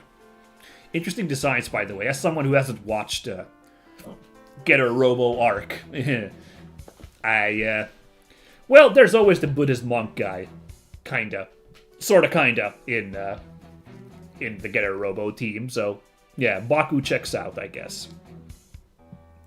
Though if we're talking accuracy, I have to admit my powers pale in comparison to your brother's. Still hiccuping? Don't mind me, guys. This is so embarrassing. Anyway, you were right. It was a good idea to come here. Right? It looks like the ship is heading right for Mount Asama. That's where we'll find what we're after. And Hayato Jin, too. Ooh, that's a Getter character. Wow. Excuse me, but did I just hear that you two know exactly what's on Mount Asama? Ah! What did you? I'd really appreciate an answer, Mr. Man. Takes skill to get behind me without me noticing. Who are you supposed to be? Are you in league with those scumbags? Tell me! I think what we have here is a failure to communicate. Which is the way he wants it. No, okay, no, sorry. I couldn't help myself when I saw that there. Hold it, Takuma! This one isn't some pretty face. I know. I'm getting some nasty vibes from this one. In that case... Yeah, we're blowing this popsicle stand. Wait! You're not supposed to run away when a cute girl talks to you.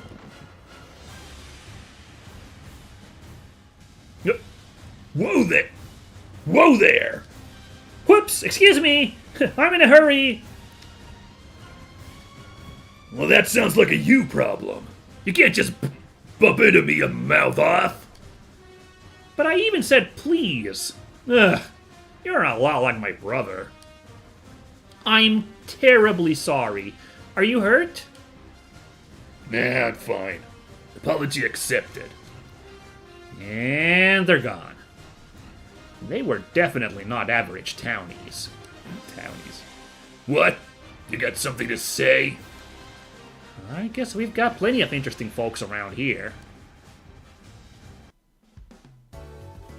But the Yuri Mart? Oh, it's a Y letter for Yuri. Ha ha ha ha ha. Very, very cute. The Y shows up again. Okay, I think we lost them. Sheesh, never a dull moment in this town. All that running worked up my appetite. Hey, you there! Me? What is it, sir? There a convenience store nearby? Well, what are you looking for? Rice balls and some soda.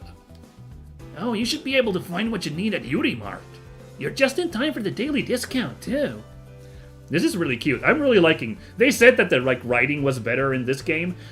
We haven't gotten into the side mission stuff yet, so we'll see what that's like. But this interplay with characters has been really delightful. I'm really impressed so far, just on this opening, you know?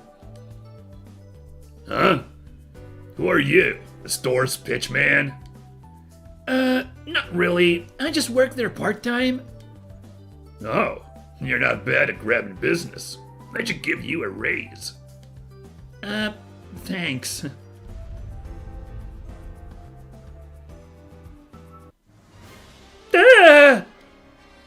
Calm down. That explosion wasn't close. Seems like it happened outside the dome.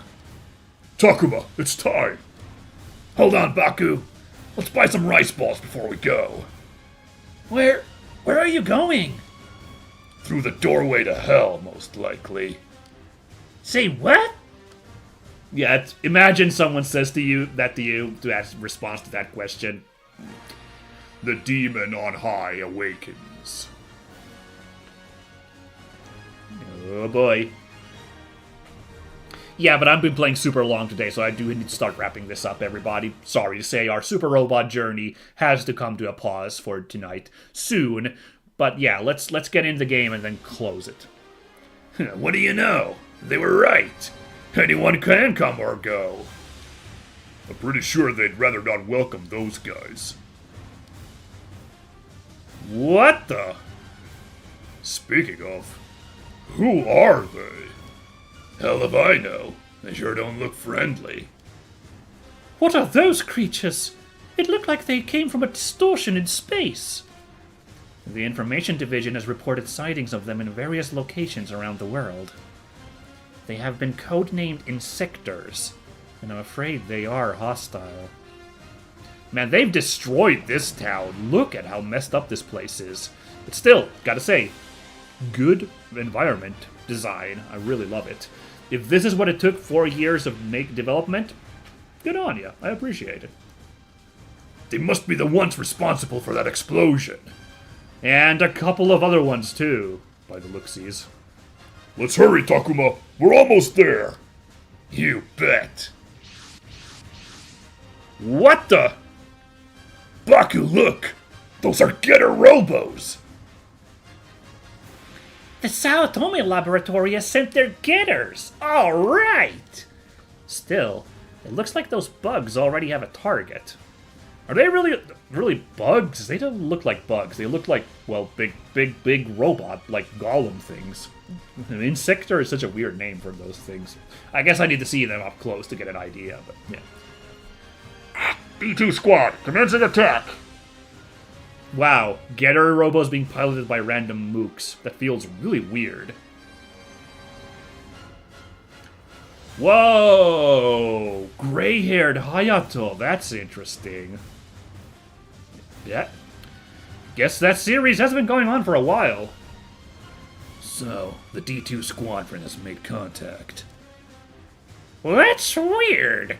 I would have bet they'd go straight for the lab. Their target appears to be that vessel. What is that?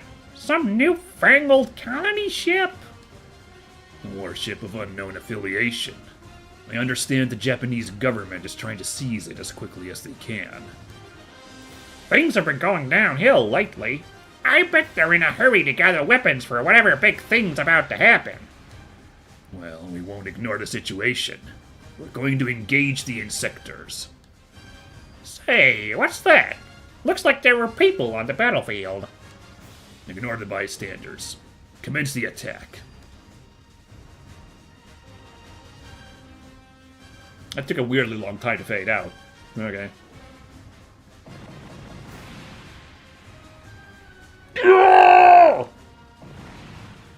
Well. Alrighty then. That didn't go so well for our heroes, our nameless Mook Getter pilots. I'm not too surprised. This is how they get the new Getter Robo, is like it gets crashed by some random regular guys and they like pick it up. Okay. You were right on the money, Baku. One of the Getters fell right here. You okay, Takuma? You were caught in the explosion. I'm way tougher than most people. I can sleep off an explosion or two. The Loondrach has deployed. Forte, you must protect the A Advent. That's what I'm here for. Leave it to me. Wow, nice scarf. Let's do our thing while it keeps them busy. The Saotome Laboratory. Hayato Jin won't be able to ignore you if you beat the enemy using this Getter unit. Yeah, I'm counting on you, Baku. Nothing from the Sao Tome Laboratory. I don't think they're gonna send the final legacy. It's okay. I'll protect the A Advent and honor Echika's word. Alrighty. Well, we have a random Getter just sitting here that we can't interact with. And we have 5 enemies in all together, these Insectors. Alrighty then. So the abandoned buildings provide defense and dodge. The craters don't do anything. That's interesting. I thought craters would provide some cover, but no. Only terrain advantage we'll be getting is the buildings by the looks of it. Okay. And what are these insectors? Let's take a quick look at them.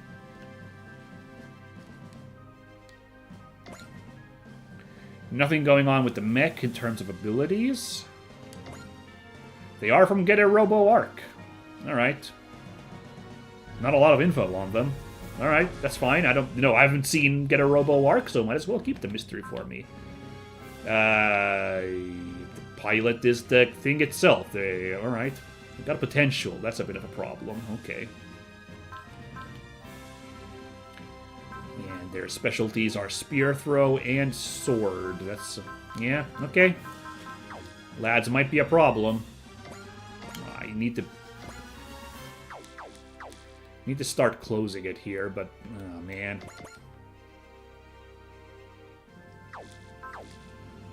Need to start closing it for the day, but here I am, just like, oh man, checking things out. No, but we are really gonna end it here, everybody. So next time we're gonna pick up with the Getter Robo plot.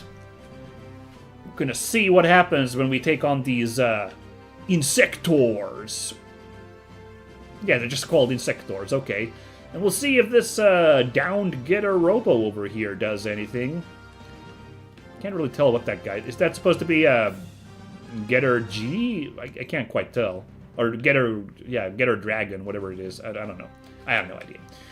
But, yeah. No, not that. The options menu. Gonna make a little save. Oh, you can save in the middle of a mission? That's kind of crazy.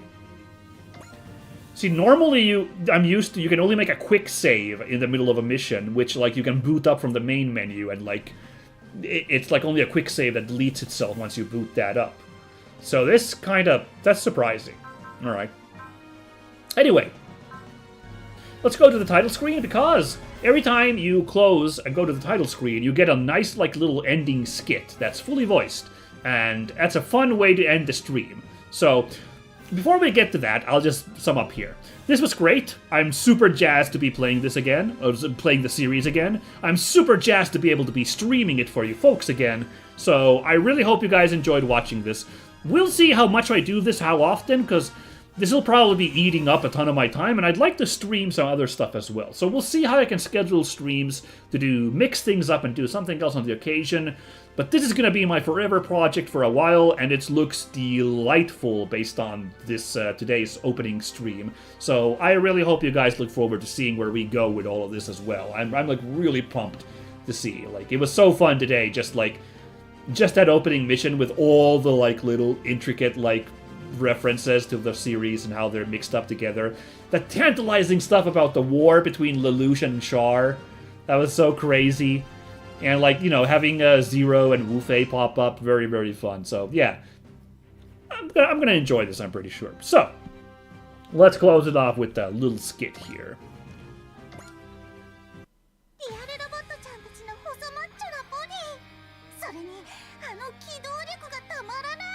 Ooh, that's a jamming song. I hope that's default music for the Macross units.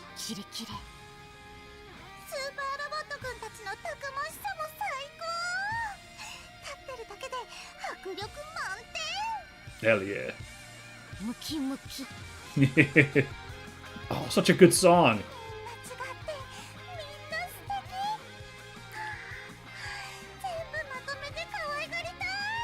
This was the best possible first skit for us to have on the ending of this first episode. To like, because this could just be me right now marking out for these robots. Oh.